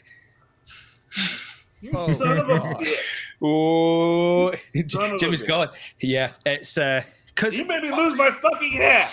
I mean, Cody Rhodes would have made too much sense, right? It would have made too much sense. Well, and then I brought up. So let's say that this is Logan Paul. What the hell? What's Cody's match at WrestleMania? Oh, you know what? I don't even know because I feel like whoever you're bringing in, he's getting beat. So who's beating him? Andre the Giant Rollins. Memorial Battle Royal for Cody. Yeah. Well, the Cashel Invitational tonight. It should have been that. That was last night. I mean, I would like Seth Rollins. That's That what I seems said. to be exactly what He's I going said. over there. So That's what I think are we? Cody's really going to come in as a babyface? No, surely He's not. going to get booed out of the building. Well, the if you're going to put him opposite of Seth, so you're turning Seth babyface? Well, wasn't Well, that he's what we're kinda getting been- against Roman? Right, yeah. Yeah, he's kind of been I getting wrote- a good reaction from fans now. So Well, I mean, they tried to turn him into the biggest babyface in the world at day one after the freaking beatdown that Roman put on him, and then he comes out Monday night on Raw and started healing on the fans again, and it's like. yeah. Whenever Extreme it's Rules all over natural to again. try to turn Seth Rollins babyface, the company resists. It's Extreme Rules 2015 all over again. But I suppose it's like, who else can you get? Riddle and Orton's probably going to have to do stuff. They'll probably have either between themselves or with the Alpha Academy. I mean, I'm just looking at the guys in the chamber, like Austin Theory, maybe No. give him a bit. But that's a bit of a Is that the AJ Styles match? Do they do AJ Styles versus Cody? no. No way. No way. What No. for? No. I could have put my house on edge being the guy for AJ Well, Styles. Finn versus Cody for Bullet Club supremacy. Is Finn even still with Who? the company? Where the hell is Finn Balor? Yeah, Who? exactly. Oh, he Prince got Devitt. he just got handed his job papers by Austin Theory, so he's gone. He's hanging out in Jeez. catering, basically, right? Yeah, that's a shame, isn't it? Finn Balor could be doing something. That was the thing, is like they brought him back to SmackDown, and the idea was being that he'll probably have a prominent spot. He'll have some good matches. He'll probably be a good personality on the show. Within a month, he loses to Roman Reigns. Within the next month, he lost to Roman Reigns as a demon by falling off the top rope that broke on him, and then that was it. The game was over. He had 2 matches. There goes the That was his demon. chance. Well, And maybe it was they do gone. the same thing with Cody. Like he comes in month 1, Cody loses to Roman Reigns, and then he comes back as Stardust, and then he loses again to Roman Reigns, That's and then he's money. gone. Could you imagine that? If Yes, Cody I Rhodes just could. agreed to that, it's like, I'll come back. You're coming as Stardust. No. Here's an extra $500,000 on your contract. Okay. Here we go. Oh, God. I mean, but it's not about money, though, right? It wasn't about No, money. no. It's about the creative. About the creative. I about the still creative. do you guys think there's still a possibility that this shit could be all a work and he stays with AEW? Not at this Yep. point. I don't think so either, but you got to I mean, think because there is if- certain signs that could mean, be if it- pointing that way. If it was a work, a lot of talent in the company are burning some bridges right now. Yeah. Before they even come back, some of them are really spoken out about, especially about Brandy. You know, Right, that's true, right. that's a lot of those reports coming out about. Well, some came in defended her, but the reports They coming did out defend her, right? Yeah, there were some that defended her, but a lot of reports coming out that a good chunk of the roster celebrate the fact she's not there now. Well, so if that is the case, it's not exactly going to go well if they do come back, is it? You've got to do a lot of. well, see, making this is sure what you're I not don't spotted out. understand. See, what I can't wrap my head around is the fact that why would Cody want to go back? I don't care how much he's getting paid, right? Why would he want to go back to WWE and look, literally, let's be honest, right? And I think I was saying this to you, Jargo, on Uncaged this past week. In AEW right now, if he was to stay, he's at best probably the 5th guy, if that, right? Yeah. 5th or 6th guy. If he goes over to AEW, pretty much the same. I mean, to WWE, it's pretty much the same thing. You'll be pretty much the 5th, 6th guy, even lower. So where does he fit in all this? And why would he want to go back to WWE to just be a mid-card, like, you know, maybe a bit higher than mid-card? Yeah. But why? Why would he want to do that? It seems weird. And I don't get the whole creative issues either. It's like you're leaving a company that have, and whether you agree with it or not, they've got Tony Khan and whatever, he's got a philosophy of how he wants to put the shows and run it. And then there's a philosophy there. But if you go to WWE, it's just throw something at the wall and hope it sticks. Like, good luck to you. If, like, could he be the game Cody Rhodes? Is that possible? Ooh. I mean, for me, I am the game. I look at it and I feel like in AEW, Cody is a mid-card champion, and he should be paid as such. When AEW started, Cody was the man. He was the main event. He was the face of the company. Right. But as they have signed more talent, he is just not that guy anymore. And especially inside of a work rate promotion, Cody kind of lost his spot. We were so worried about the young guys getting pushed off of the card. They're not the ones that suffered. It was guys like Cody who just plain couldn't go at that level. And the character, the over grandiose, self-indulgent, tone-deaf Cody Rhodes just was not working. When I look at him on Monday Night Raw, he's in that main event picture. I mean, when I'm looking at Bobby Lashley, Seth Rollins, AJ Styles, Randy Orton, like, Cody is right inside of that mix. He's way more valuable to the WWE in my mind at this point than to AEW. Where, and I mean, I've made the case before, Cody's just doing exactly what he always said he was going to do. He's going to give the fans what they want. And the fans wanted Cody to get the fuck off of their television, and Cody gave the fans what they want. Yeah.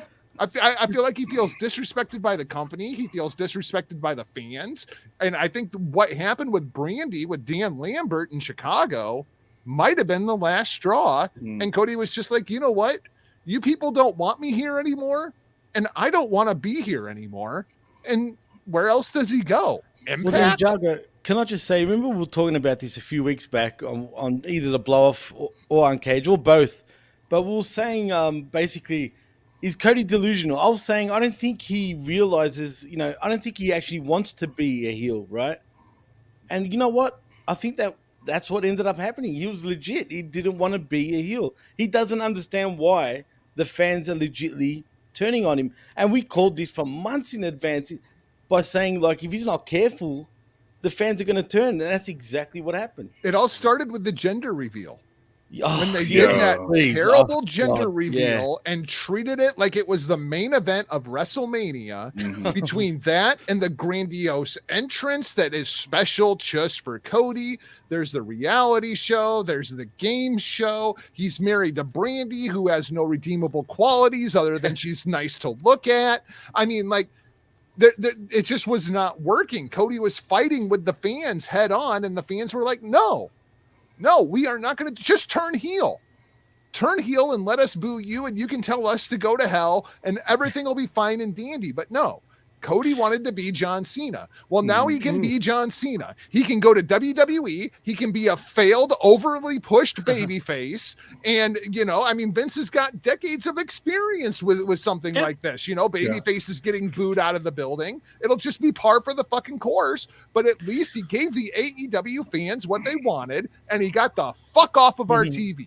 True. And you It feels like too there that he also lost the power struggle battle. With Tony Khan and the Young Bucks. He kind of got pushed out of that EVP thing. We saw him on TV in more of that. EVP. To be role. fair, all the EVPs got pushed out of that. Well, it's true. just the other 3 were okay with that. Right. They just want to be professional wrestlers. Whereas Cody had that bigger vision. Exactly. And losing that power struggle, I think, really is probably that first step towards him getting out the door of going, well, I'm not an EVP anymore. Well, fuck this. Tony Khan's in charge.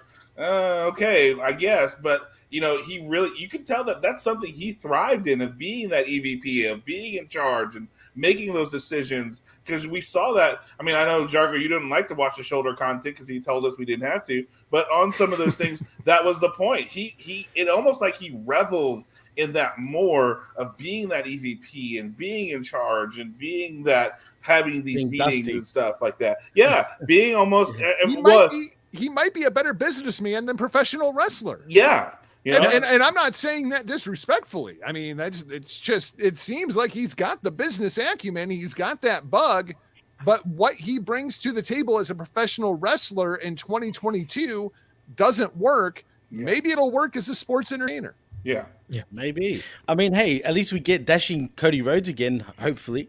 Yeah, why not? That's the other thing I don't get is that he's so obsessed with being a babyface, but genuinely, I think some of the best work he ever did was when he was a heel. Yep, yeah. absolutely. He works better as a heel. Like, how can you not see your own, like, that? Your money, the money's there for you. Like, you can be a heel and you could do a lot of things with that. And as Austin himself said, it's more fun being a heel. Well, here's the crazy part. We hear this all the time. The best heels are people who are baby faces in real life. I mean, look, and I'm going to say this because I know Lance Archer is an incredible human being, super nice man, has gone out of his way for a lot of things for me. I mean, he gave me his home address so that he could sign a AEW figure for my kid for his 16th birthday.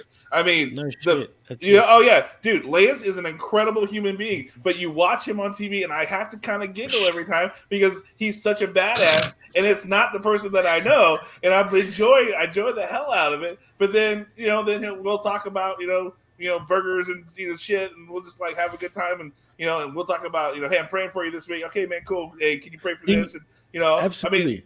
I mean, we have hey, what do you need prayer for this week? Oh man, I'm blessed. Just pray. No, I said you're hurt. You need to fucking let me pray for you, kind of thing. And we have those conversations, but then we watch that, but yet he's such a good heel in that aspect, and he's we great. See that. And Cody is the same way.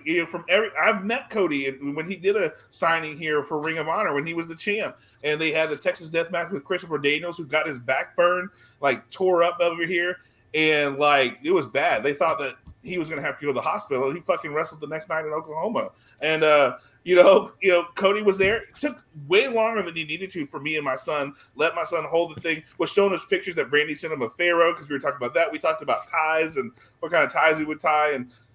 Like dude was super cool dude, and like when he's a heel, that's when he does his best work. And I think sometimes because Lance was saying a lot of guys have that problem of disconnecting the character from who they are, and he says and I think that's the way Cody is. Cody knows he's a good guy in real life, and that's hard for him to kind of disassociate that character with who he is. And so that's the way it comes across to me. He's like, no, but I'm a good guy. I'm a really good guy, but yet he can't accept the fact that in wrestling, your best work has been when you were a shithead heel. Yeah. That's Chris Jericho is the prime example to me. Jericho now a 7-time world champion. You know how many of those runs he got as a babyface? None. Yeah. True. His best work is as a heel. Yeah. It's the one thing that it bugs the shit out of Jericho too. The one thing that he wants is to win a world championship as a babyface, so people can cheer him for doing it. Said that. That really bugs him. Yeah. Some of us just have to take one for the team for the cause. So some of us just have to be that guy. We don't always have to like it, but someone has to be the bad guy. And it's just unfortunate for him. He's so damn good at it. But he doesn't try. That's the part. You that Jericho career, and it's first ballot Hall of Fame career, Yeah. without a shadow of a doubt. But when you ask him, what do you have left to do inside of the world of pro wrestling? That's the one. That's the one thing that he still wants to do, is win a world championship as a babyface, because he's never been cheered for winning the world title. And he wants to do it at WrestleMania too, I believe. Well, of course. It's who doesn't want to win the championship in the main event of WrestleMania as a babyface and be cheered for it? Let alone somebody who's been in the business for 30 years. Well, one more thing before we move on about Cody. Did any of you guys check out Kenny Omega's interview with Meltzer? Mm-hmm. Did you hear what he said? Yeah, and he was sort of like saying he wants to let him follow happiness, and if you don't happy in some places, go and do something that makes you happy. It's sort of a weirdly veiled interview. He also alluded that he doesn't really get along with Cody. He does business-wise, but he wouldn't go and get a Diet Pepsi with Cody or anything that. The thing is, you're dealing with some very big personalities. Yeah, absolutely. I always felt them two would clash anyway. I think they both think they're better than each other. Their egos. And I think when you look at AEW in its early stages, in its earliest couple of months, right? You had the Bucks were booking the tag division. Cody was booking the singles men's division along with Matt's help. And then Kenny was doing the women's division. And it felt like an eclectic, disjointed skit comedy kind of show because the Young Bucks are a more ironic kind of wrestling vision. Cody is the more parody. Cody is the more 70s territory style professional wrestler. Absolutely. Kenny is the more Joshi style Japanese booking. And everything felt so disjointed to the point where Tony Khan's like, you know what? All of you guys are done. I'm taking the book. And now it feels like a TV show where there's one vision for the company and everything just kind of flows together. You could tell even in those early days, there were very different visions for what that company was kind of set out to be until Tony kind of reined it in a little bit and was like, guys, this thing's going off the rails. Nobody can tell what show they're watching segment to segment. It's just everything was being presented so differently. But it's still not perfect even now with Tony. No promotion's perfect. No, right. But it's still like this, in my opinion. You know what I mean? There's a lot of great stuff. Don't get me wrong. And it's probably the best Western promotion right now. But in terms of watching, right? Oh yeah. But really, TK, he's just throwing shit at the wall and hoping it sticks. Yeah, right. Exactly. That's why I've always said, is Vince Russo booking this stuff? Because I wouldn't put it past him. I mean, who knows, right? Could be a consultant. It's because the guys have their own creative input to a degree that Tony Khan will accept. So if you see something that's working on TV and you see something that's not, that just shows you to the level of what guys know their own business. Absolutely. And exposes them thinking they know the business properly, but really they don't. Which is why I think this whole Cody thing is bizarre and I don't trust it for a second, because I'm like, you got a lot of stuff on TV time leading to a sudden abrupt departure. That's very suspect, number one. Number two, you have a lot of deals that you made during the AEW time that you don't just pull out of, and the WWE, we know how they feel about you doing your own outside stuff. Right. That's number two. And number three, to answer your question, Jimmy, yes, he is delusional. And I can totally see Cody being the type of guy who is like, I'm going to work everybody, and he's going to go to each individual person that he needs to and say, this is what I want to do. Tony, I'm going to do this. I want you to say this. Kenny, I want you to say this. I want you to say this on this interview, and we'll have them all believe in it. And then I'm going to come back, and then it's going to be the greatest thing ever, and it's going to backfire in his face again. But I would get out of the building. Yeah, but I would believe that way before I was just like, oh yeah, I'll just go back to the company that got rid of me because they didn't want me, and just start flipping burgers again at the McDonald's. You know what I mean? Like, that seems far less likely. So I'll believe it when I see it. But there's a lot of weird stuff going on that I can see those guys trying to think that they're smarter than everybody, and I can see him going to Tony with an idea like that. Like, what a great idea! No one's ever done this before. You know, I agree 100%, and that's why I'm leaning towards maybe it is a work also. I mean, what Vet said is spot on. It doesn't make sense, man. Like, he just re-signed to do the the Go Big Show, whatever, and rose to the top. I mean, what WWE wouldn't take him in under those circumstances. I just don't see it. Yeah. And if they did, they would be telling him like, stop doing that shit. Otherwise, forget it. You know what I mean? That's why I think, like, legitly, like, it could be a work. And he is someone that would go to everybody and say this, you say that, and they all seem like they're towing the line, man. I mean, I wouldn't put it past him. And like the vet said, I'll see it. Like, seeing is believing, basically. You know what I mean? Well, I pointed it out too when I talked about it with Ray, and then after that, I heard you and Chris talk about it and said the same thing. Like, nowhere in his press release did he ever say he was leaving AEW. He just said a bunch of stuff like, "Hey, I enjoyed my time here, and I might enjoy it in the future too, because I'm not going anywhere." You know, you never know. That's spot on, dude. And that's exactly right. He never said he was done. He just thanked every Tom, Dick, and Harry out there, and pretty much that's it. But I will just laugh if I see him show up in the WWE. It's like, well, okay, he didn't. The man has learned nothing. What have we? Where are we at in this elimination chamber though? Because we're at the co-main event segment. We're at Becky Lynch and Lita. Another a kind of fun talk about I want to bring up as we talk about this match. I mean, it was an okay match, but my issue with this, and I don't know if you noticed this, John and Jimmy, as you watch this, Becky Lynch was calling spots quite loud. Oh yeah. Oh boy. Oh yeah. What was happening next by looking at the camera angle. If you heard it at the right time, you'd know it was coming. Mm-hmm. Oh, Yeah, that was. I mean, that was rough. It was. So rough. is that a fault on Lita because she hasn't been in the ring in like 15 years, or is that just look? I think it's a mix. You know, like there's surely a way you can call spots without being heard on the microphone, you know, at least kind of being a bit closer and a bit quieter in how you say things. I think it sounds like Becky picked weird times to call the spots rather than, you know, when they were in a good position to do it. Did you guys notice the camera angles they were doing though? It seemed a little different. They were much more zoomed in with a lot of spots, if you know what I mean. Which was different to me and kind of odd. Now, I don't know if that's, you know, the fault of WWE, like, and the producers they're using there, or the cameramen. Could be the way it was mic'd too. Yeah, could be. But I'm assuming they're probably even using local sort of camera guys and stuff like that, which clearly don't know what they're doing. Well, not them; it's more the producers. Because I felt like shooting wrestling is very different than shooting anything else, unless you do it Kevin Dunn style with just like a hard camera. Right, especially beheadings. I mean, it's hard when you have wrestling.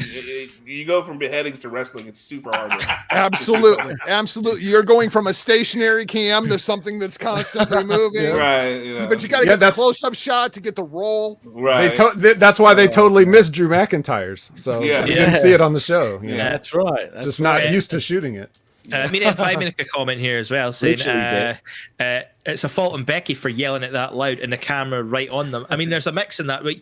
Do you think we would notice that more? Would we not really notice that, as you say, if the camera wasn't fixed on Becky's face at the time? Like, if we were looking directly at her saying these things, do we miss it? Let me break it down a little bit. If you're in a match, you don't have time to know exactly which camera that the production truck has switched to at that given moment, right? What I'm saying is that can lead to them inopportune moments where they switch to an angle that's on you. You have to do what you think is right, whatever the reason. If she was calling it because it was too loud for Lita to hear over the noise of the people, but not quiet, you know, not loud enough that the camera can't pick it up, then you've got to call your spot. You know what I mean? So whatever the reason she did that, which I don't know what it was, but I'm just saying, like, if they switch to that coverage and you just so happen to be exposing the business, well, you know, kind of unlucky, but you know, they can't be cognizant of that. Now, as far as the calling spots in general, one of the funny things I remember hearing was after Bobby Eaton passed away, I guess.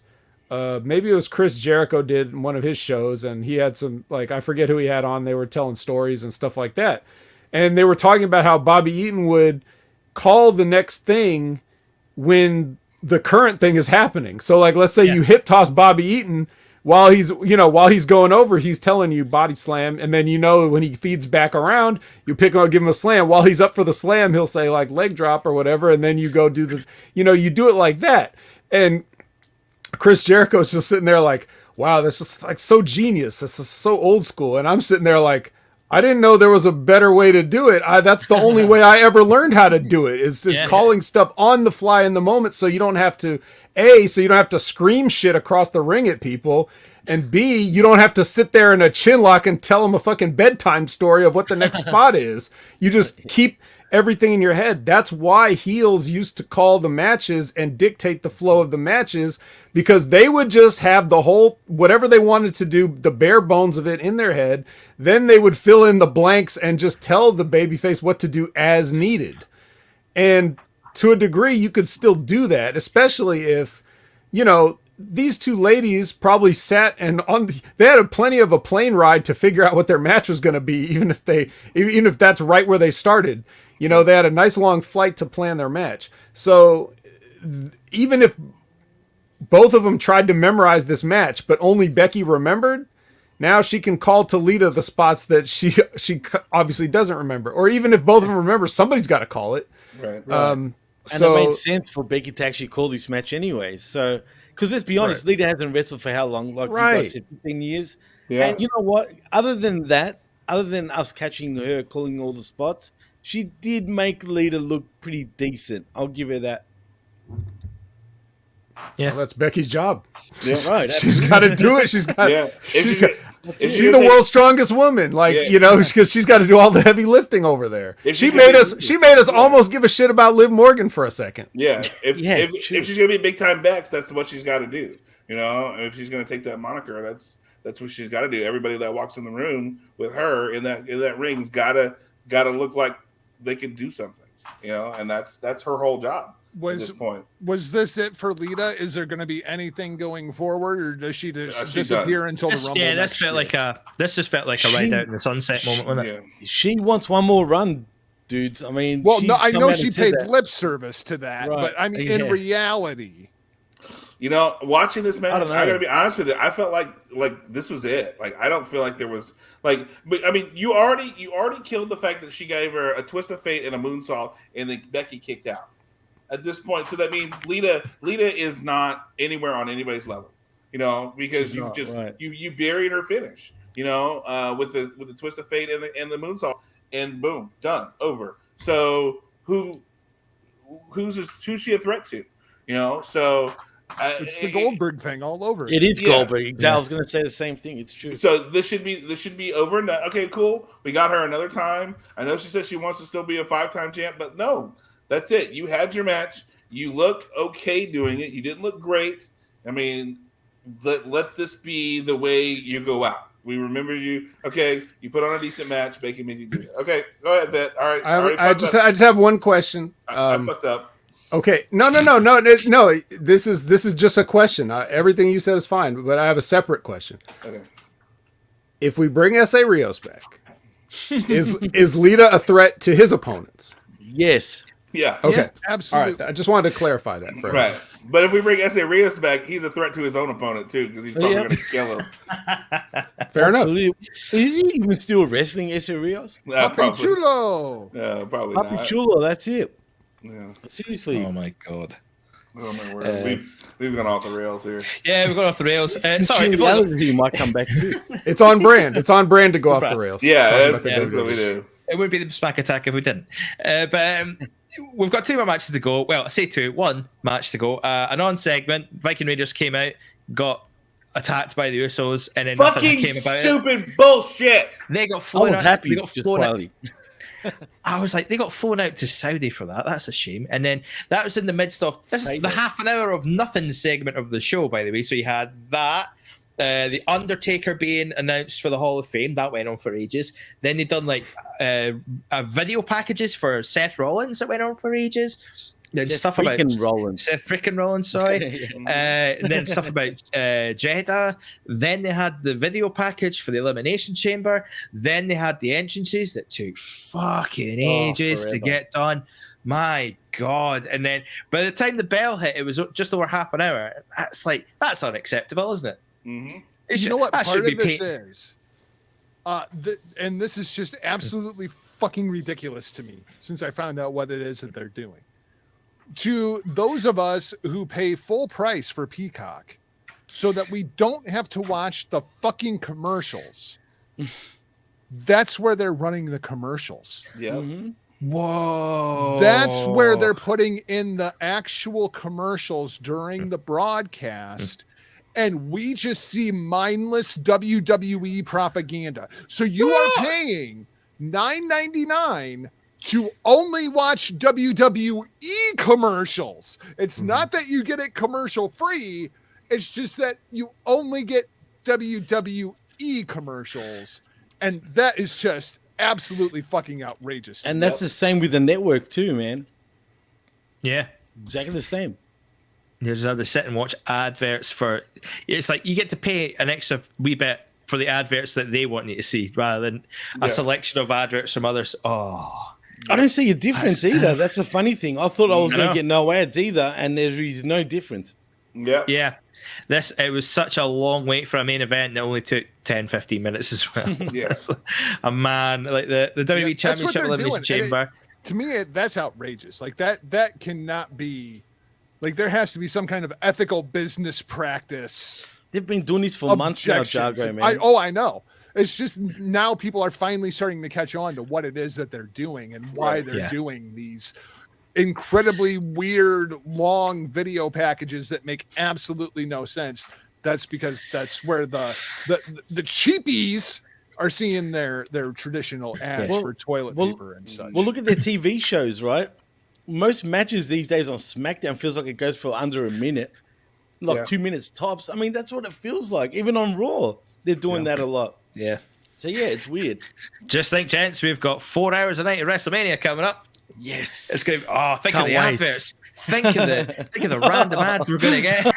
Amazing. Oh my God. That's crazy. But we did get to the championship main event match. Bobby Lashley defending against AJ Styles, Austin Theory, Riddle. Bullshit. That's bullshit. Didn't even get a chance. It was bullshit as well. What Bobby Lashley? Bobby who? Was he even exactly. He wasn't even. He walked in, sat in his pod, then Rollins threw fucking Riddle at him, or Theory, whoever the fuck it was, threw him out his cage. He just sort of leans in, bounces back a bit, falls down, and then that's a concussion.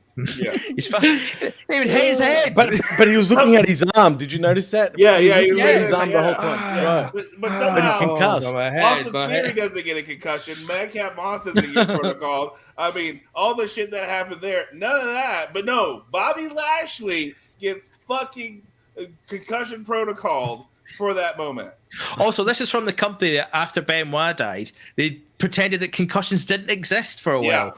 Remember that? Yes, remember they just avoided that for ages? And there's like, well, just say it's a concussion. Like, could you not like pull an audible when you see Madcap Moss land square on his dome? Do you not decide, right, we need to pick a different injury for this one, boys? Maybe the shoulder thing's the way to go. Maybe we just say, he can't wrestle or something like that. Okay, this is crazy. But I think I know what happened here, though, guys.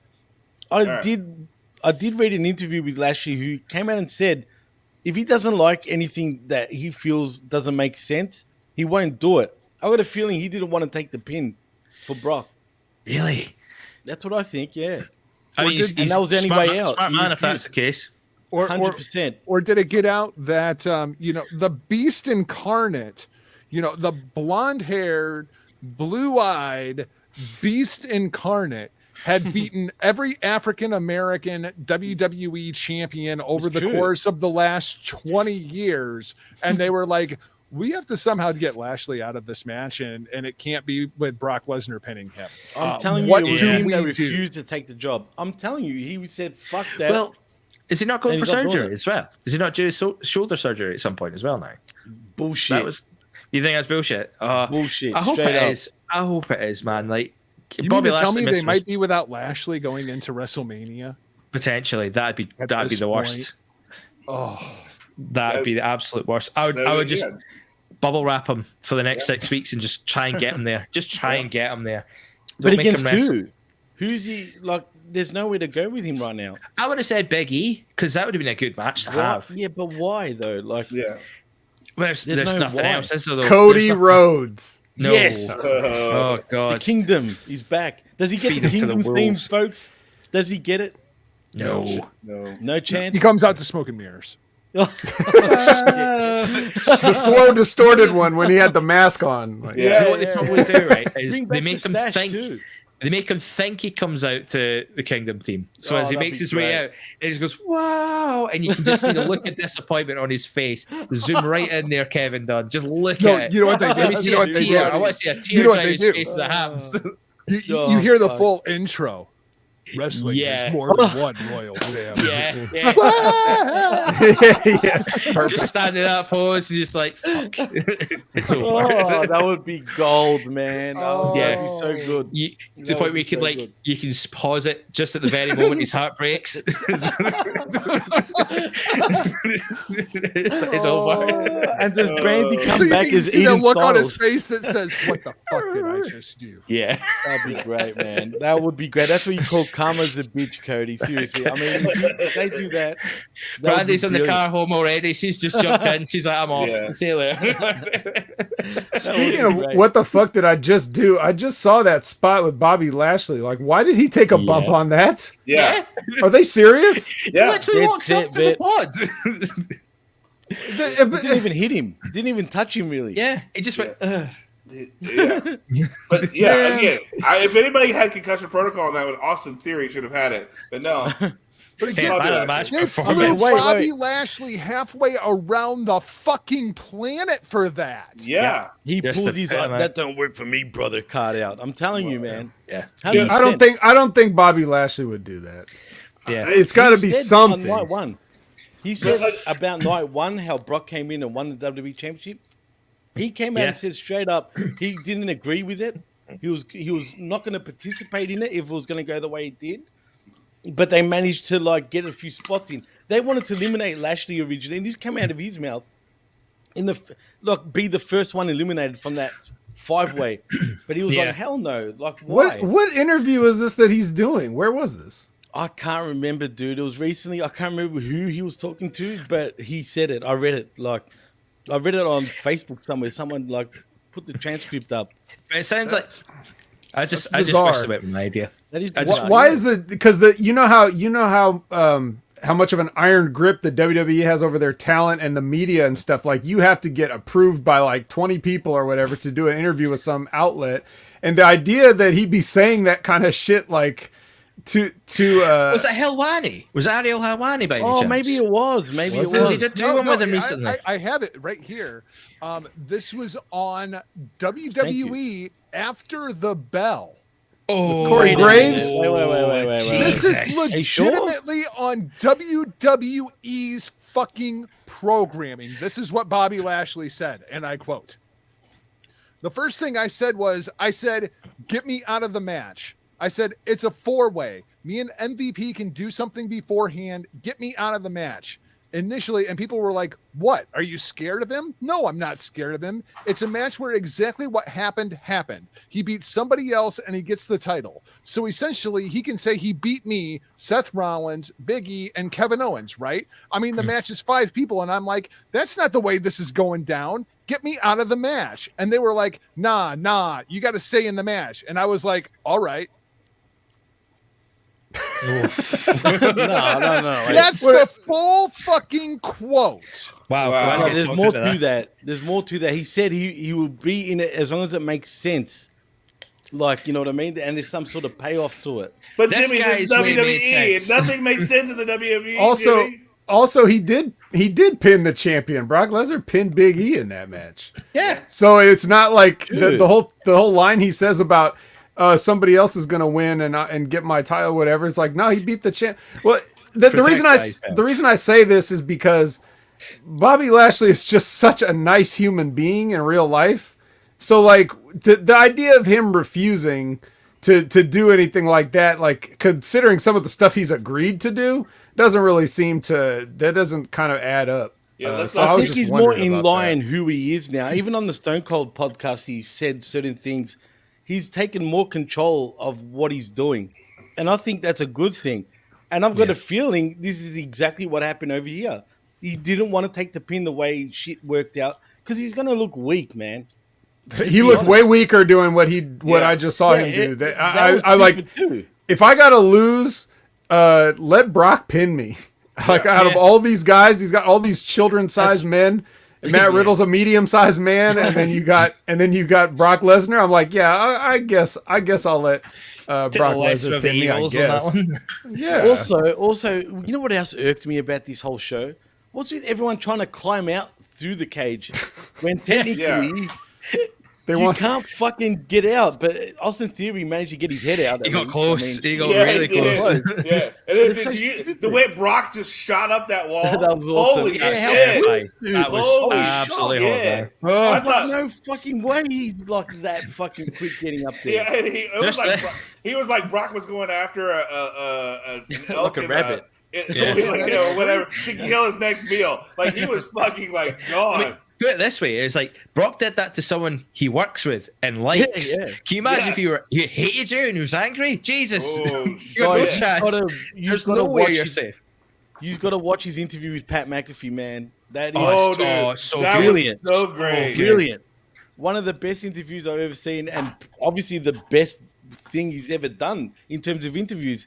But man, he absolutely buried everybody in this match. The second he came out, burial after burial after burial after burial. F5s to everybody tonight. It was an F5 party. Well, that was the thing. Is like as soon as like the Lashley thing happened, as soon as that spot happened, the stopwatch is out because you knew it's like how long is it going to be till Brock comes out and it's over? Because as soon as he comes out, it's not lasting long. It wasn't. It just wasn't. You just knew exactly how it was going to pan out. There was no jeopardy. There was no adversity for Brock to overcome. No one. It was, and you know what? Slap They down, made Austin Theory look better than everybody else anyway. They At least did. he got some shit in, right? Yeah, he got Austin one move. Theory, though. Right. Yeah. And I don't mind Austin Theory. I liked him in his indie days at Evolve and all that. I actually thought he was talented and I knew he'd become something, right? Right. But man, is he sucking Vince's dick or what? He's got a long way to go, man. He's pretty young. Come on. But yeah, you got to remember, he's good, like though, 23. Like he's No, he's a younger than kid. Jay He's Ray.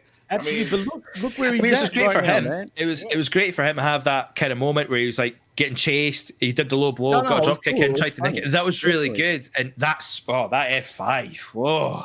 He landed on his feet, kind He of. landed on though. his feet though, Yeah, but you know I what I mean, I couldn't take that. You can't take that away from him though. That's still No, who else is doing that? absolutely. No one's I'm going to just go for it. nitpicking. Yeah. Absolutely. For Totally, sure. absolutely. But it was that was the high spot of that match. Was just Austin Theory just stole the show with that whole like 5 minutes of just the chase. With funny. the I just watched the spot where like Bobby Lashley's pod's supposed to open, Yeah. and then the referee's Oh, like, yeah. What do we do? Even No. Riddle, like get the fuck, fire that guy. Yeah. Why didn't that guy get released? Yeah. there was only two God people damn in that match that knew exactly what to do at that point. Riddle, because he knew the only person that was there was Lesnar, so he's looking at him, ready to go. And Lesnar, because he's like, fuck it. Yeah. I'm gonna kick the shit through this shit. And Riddle looked like a total mark in this match. I'm sorry. Yeah. Yeah, And I like but Riddle, but he came across as a total doing the friggin' Randy Orton mark. stuff. Ugh. Yeah. And he looked like he was excited when Lesnar came in. Like he was legitly excited, like, yeah. And then F5 gone. Yeah, You know that what I should mean? be that should be an impending doom. As soon as you see him I come finally out, get to cross paths with this guy that I've been going into business for myself over. Yeah. For years. Yep. Oh, Yeah. man. and just whoosh, done. Good night. Yeah. And Lesnar, WWE champion. And by the way, as soon as you could not get that graphic up fast enough, by the way, for Lesnar and Reigns champion versus champion. It's like it didn't even give you the thought process. It was like it's happened. It feels like WrestleMania 5 again, except we didn't get the mega powers exploding. You know what I mean? We got it was friggin' Reigns and Lesnar 25. It was like, You know what I man, Bobby Lashley's getting all this work done, promotional work for WrestleMania. We've totally never got Lesnar. Oh, look, we've got that photo right here. There we go.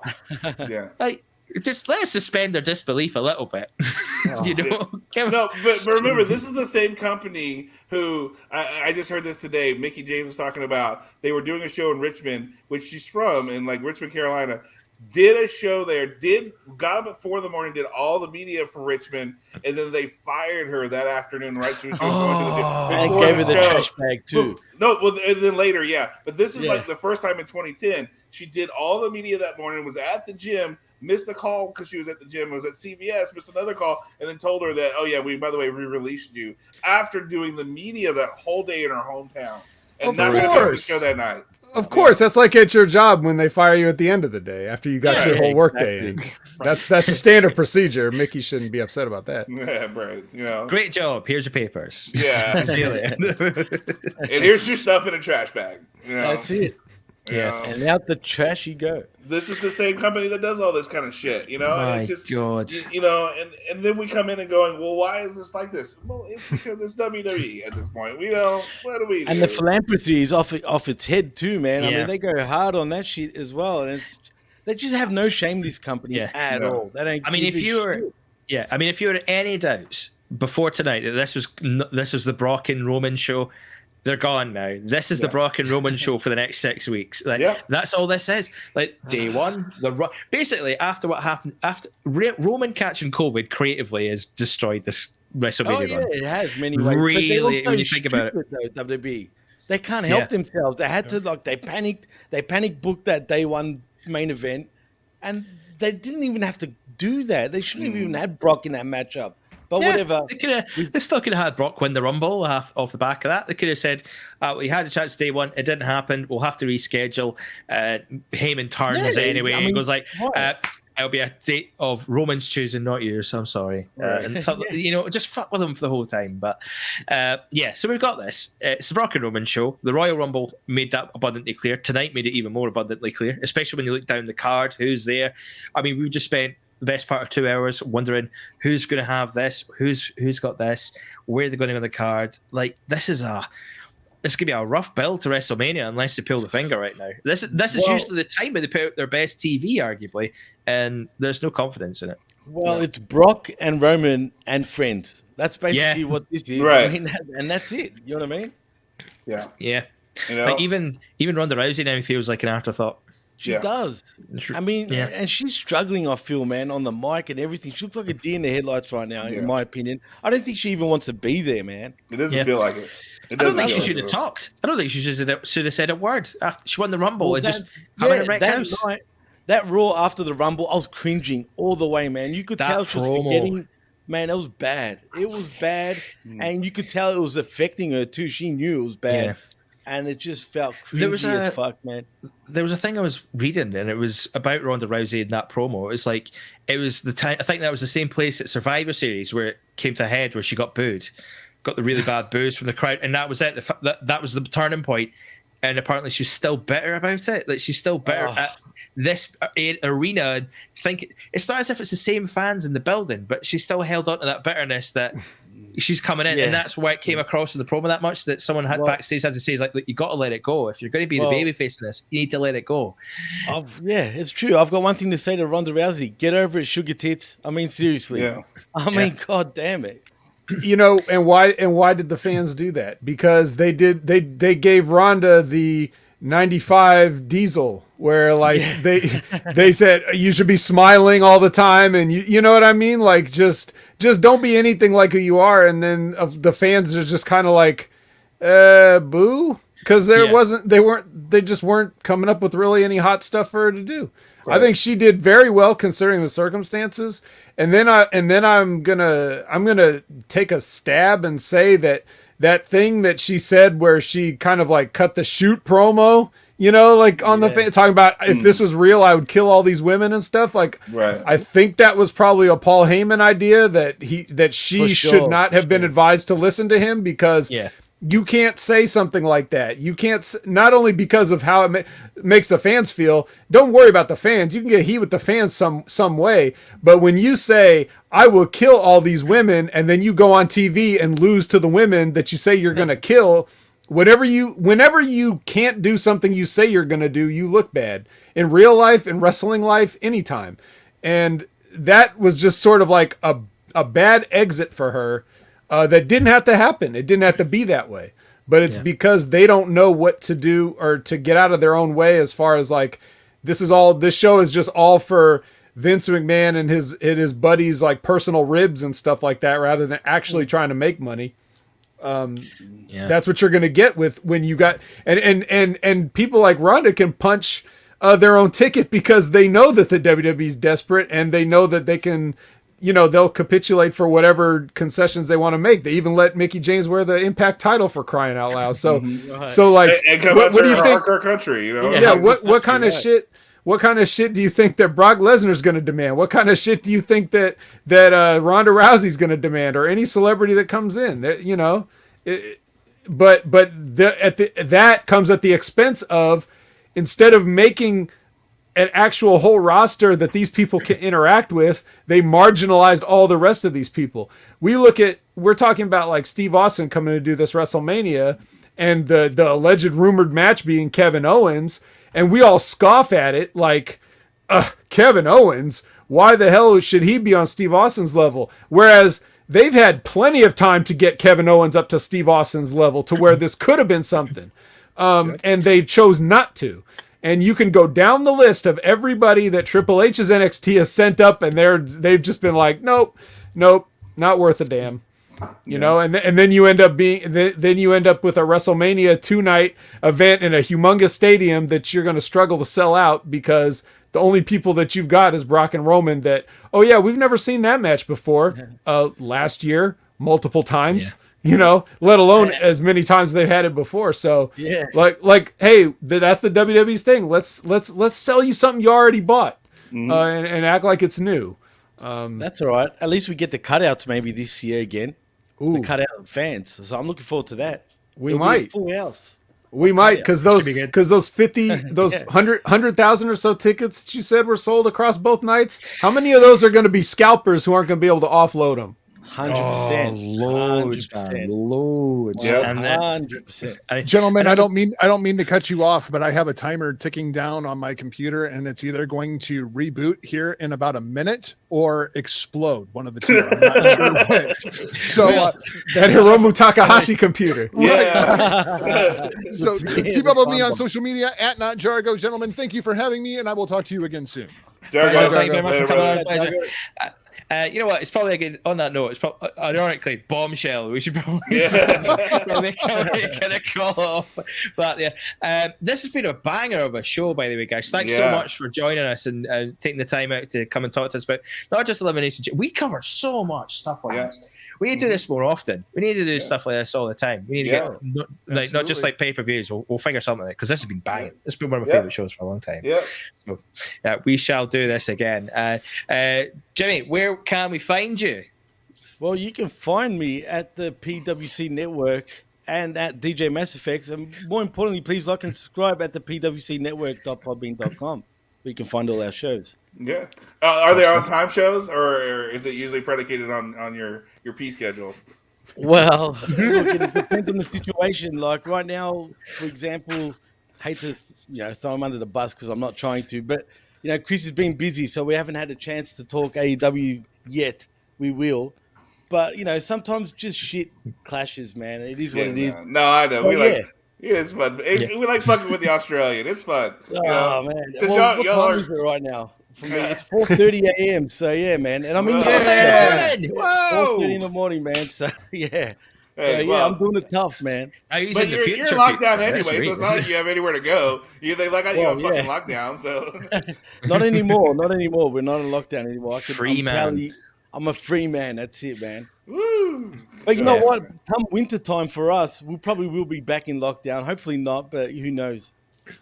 I mean, I gotta ask you, Jimmy. So you're there. I mean, we read some of these things, we hear some of these things that's going on down there. But is this as fucked up as we're reading? Okay, so there's 4 COVID cases, so we're gonna shut the fucking city down or get country this down. right. Right now, we've got thousands of cases, even to the point of tens of thousands, and they're not doing anything about it. But yet, when we had 2 cases, lockdown, that's it, bang. What the fuck? And I've had COVID before, and it's not. Hence why Jargo calls me the COVID kid, right? Right. and it's not good. You know what I mean? It's not good, but it's not as bad as what they say. But then again, everyone's different, so who knows? I mean, I got it. It was literally a day. It was literally a day. You know, that was about it. It was like I got it. I had a little cough, a little congestion, and I was taking some vitamin C and some Sambuca and some other stuff. And then by like Monday, that shit is great. I mean, I was already on it, and then I go and then by like Monday, that was a Sunday. Monday, I'm like, well, should I go to work? I feel fine. And then I was like, well, let me take a test just to be safe because I thought it was just a cold. And then sure enough, they said, oh, you have COVID, so.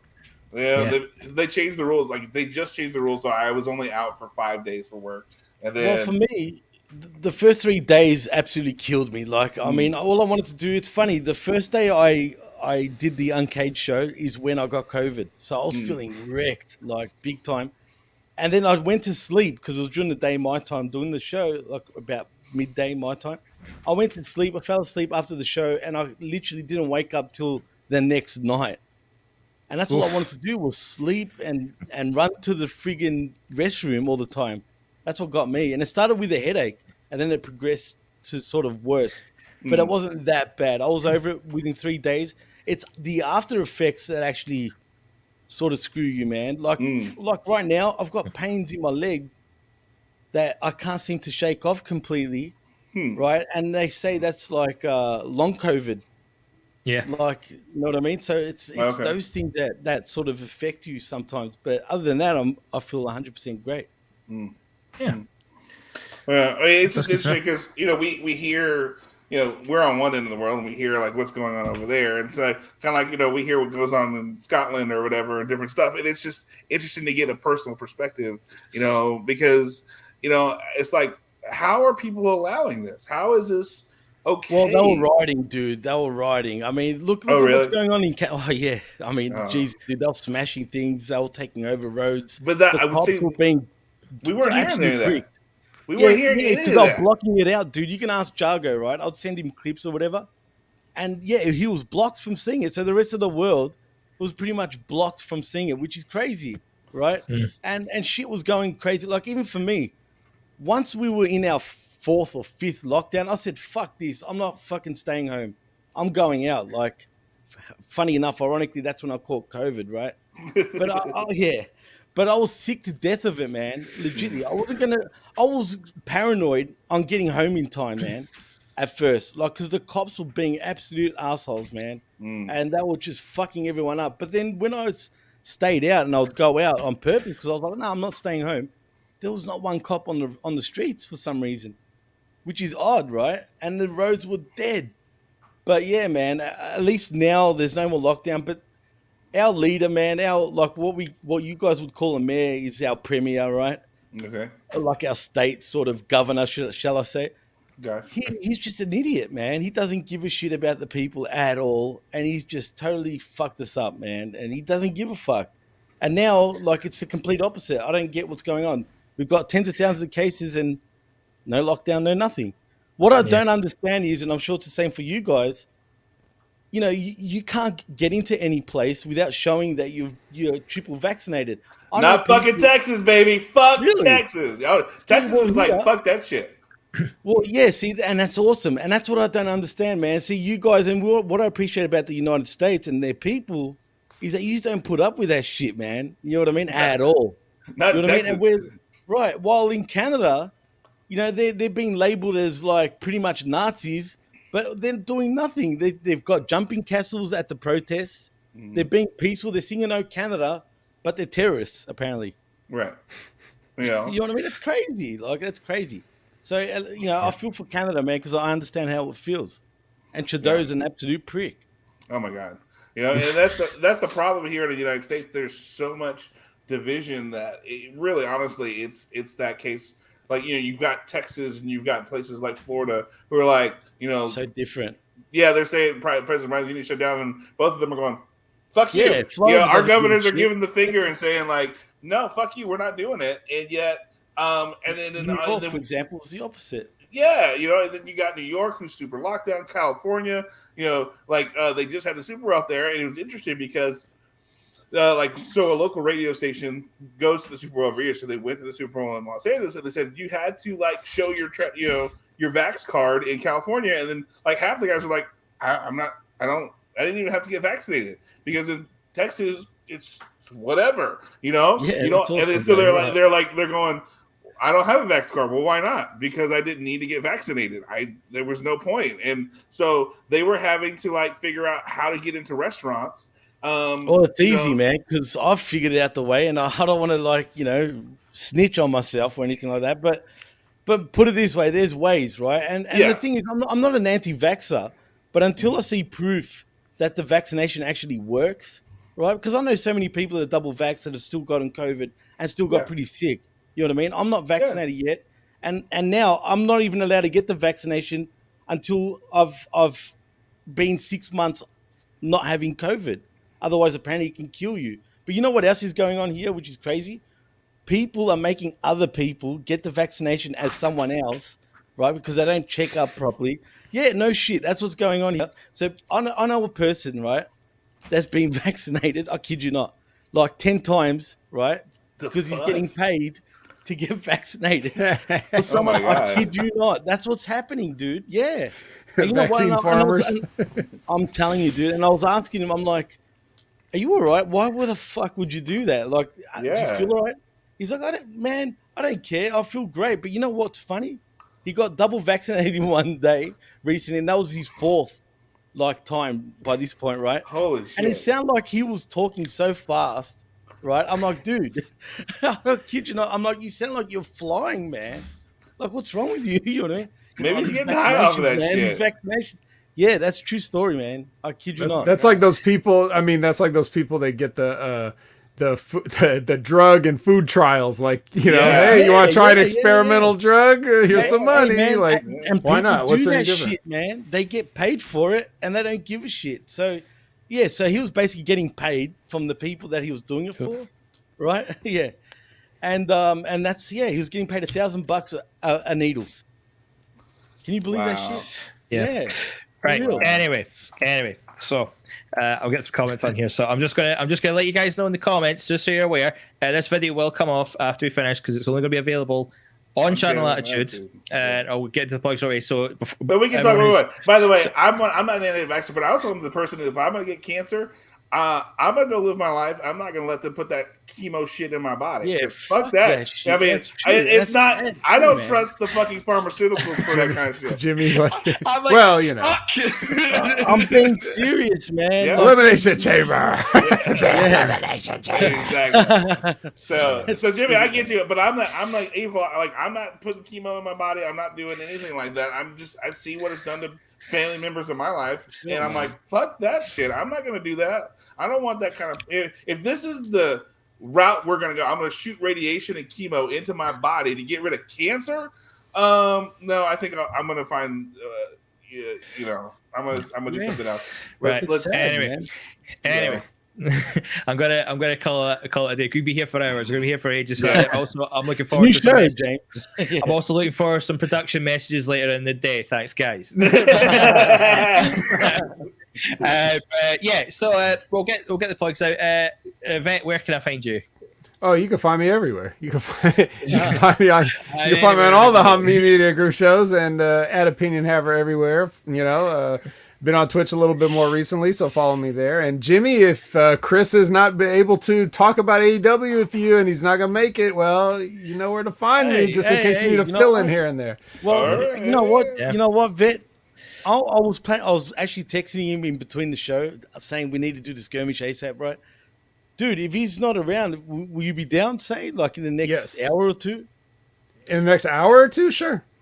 Yeah, you're free. All right, done. I think that's a great idea. We can tell it on live on air. Top. There it is. Yeah. There we go. All right. It's a date. It's a date. Gotta get your bookings, kid. Yeah. Because he's tired, man. He was just telling me he's plowing snow all day or all night. Right. And he's just feeling tired. So I'm like, fuck, man. If we don't do it today, and I was going to say to him, I'm going to have to bring someone else in just for this week. So if that's the case, yeah, man, I'll hit you up very shortly. Get it done. Right. Get it done. Yeah, love it. Bookings. Get those. Oh, You know, beautiful. you know where to go, chat. If you're watching live, you know where to go next. So keep an eye for that there. If you are enjoying the show, if you enjoyed this, if you enjoy any of the stuff we're doing in Media Group, you're only going to see this for a few more minutes before we close it off. It's going to be banned away from the public. No one else is going to see it. The only way you're going to listen to this podcast is on Channel Attitude, Hammy Media's section on Channel Attitude. So go there, support us. There's so many great podcasts you've got here. You've got the Smack Attack. You've got the Monday and Friday locker rooms. You've got the Impact Attack with the Vet. You've got the Next Level podcast with the Vet. You've got Light the Fuse. You've got so much content in there. It's unbelievable. Uncaged as well. Uncaged as well. Yeah, absolutely. Chris and Jargo, right? I should not let you go on that one. I apologize. So yeah, Uncaged as well. No. Like we've got a massive network of stuff that if you want to pay for it, it's fantastic. It's less than a cup of coffee to support our media group. So get on that there. If you want some free content, I'm saying all this stuff like you can come and support us. If I'm not in the doghouse, you get the Smack Attack on there. Well, James, at this point, they're only going to be hearing it after they paid, so don't worry about it too much. But there's free content as well. Jesus Christ! Oh man, I'm in so much trouble. Damn it. Cheers, guys. But if you want some free content as well, the Hammy Media Affiliates channel, where we've got the NFO Star Trek podcast, the South Park podcast, Up My Balls, the Academy Star Trek podcast with John Enright. We'll have an episode up there soon, I'm sure. We'll get back up there at some point. And don't forget the ridiculously random podcast. And the blow-off, guys. And the blow-off. Come on. And the blow-off. Can't miss the blow-off. Jesus, I never do. Content for days. Content for days. So support us any way you can. It's much appreciated. You can follow the Smack Attack on Twitter at Smack Attack HMG. If you want to get involved, if you're not listening to us on the podcast forum, if you've missed the live chat when we do it on YouTube, you can email us. You can send us. You can email us directly. smackattackhammymedia@gmail.com. We'd love to hear from you. We'd love to open up the mail sack when we get the chance, so please do get involved. Follow the Hammy Media Group Facebook page, Hammy Media Discussion Group as well, for all the community aspects of Hammy Media Group. It's a great place to be. I think that's us on a good note there. Thank you so much, guys. It's been an absolute pleasure. We will do this again. I'm pretty confident that we'll get this again because it's been a great episode. Everyone here has been loving it. Maybe not so much the other things, but we're having a great time anyway. It's great. Ben, I'm so sorry. I'm so sorry, Ben, if you get a strike. Guys, thank you for having me on too, man. It's been an absolute pleasure. No, thank Jimmy. It was great. It was always great. Ben, always great to have you. And maybe it's just going to be me and you from now on the Smack Attack after today, Vet. We'll see. No. James will be fine. James will be fine. I'll give James one last piece of advice though. Do not sit there and explain wrestling to your girlfriend if you want to stay together. Just live your separate lives and do not let the worlds collide. She tells me off for it enough anyway, so it's fine. Yep. That's not mine, dog. She's falling right now. On that note, then the talent. On that note, the talent are just coming off the flight. They are finally back on the road to WrestleMania. 6 weeks to go. Is it going to be a bumpy ride? There's only one way to find out. Tune in next week for another edition of the Smack Attack. Cheery. Peace.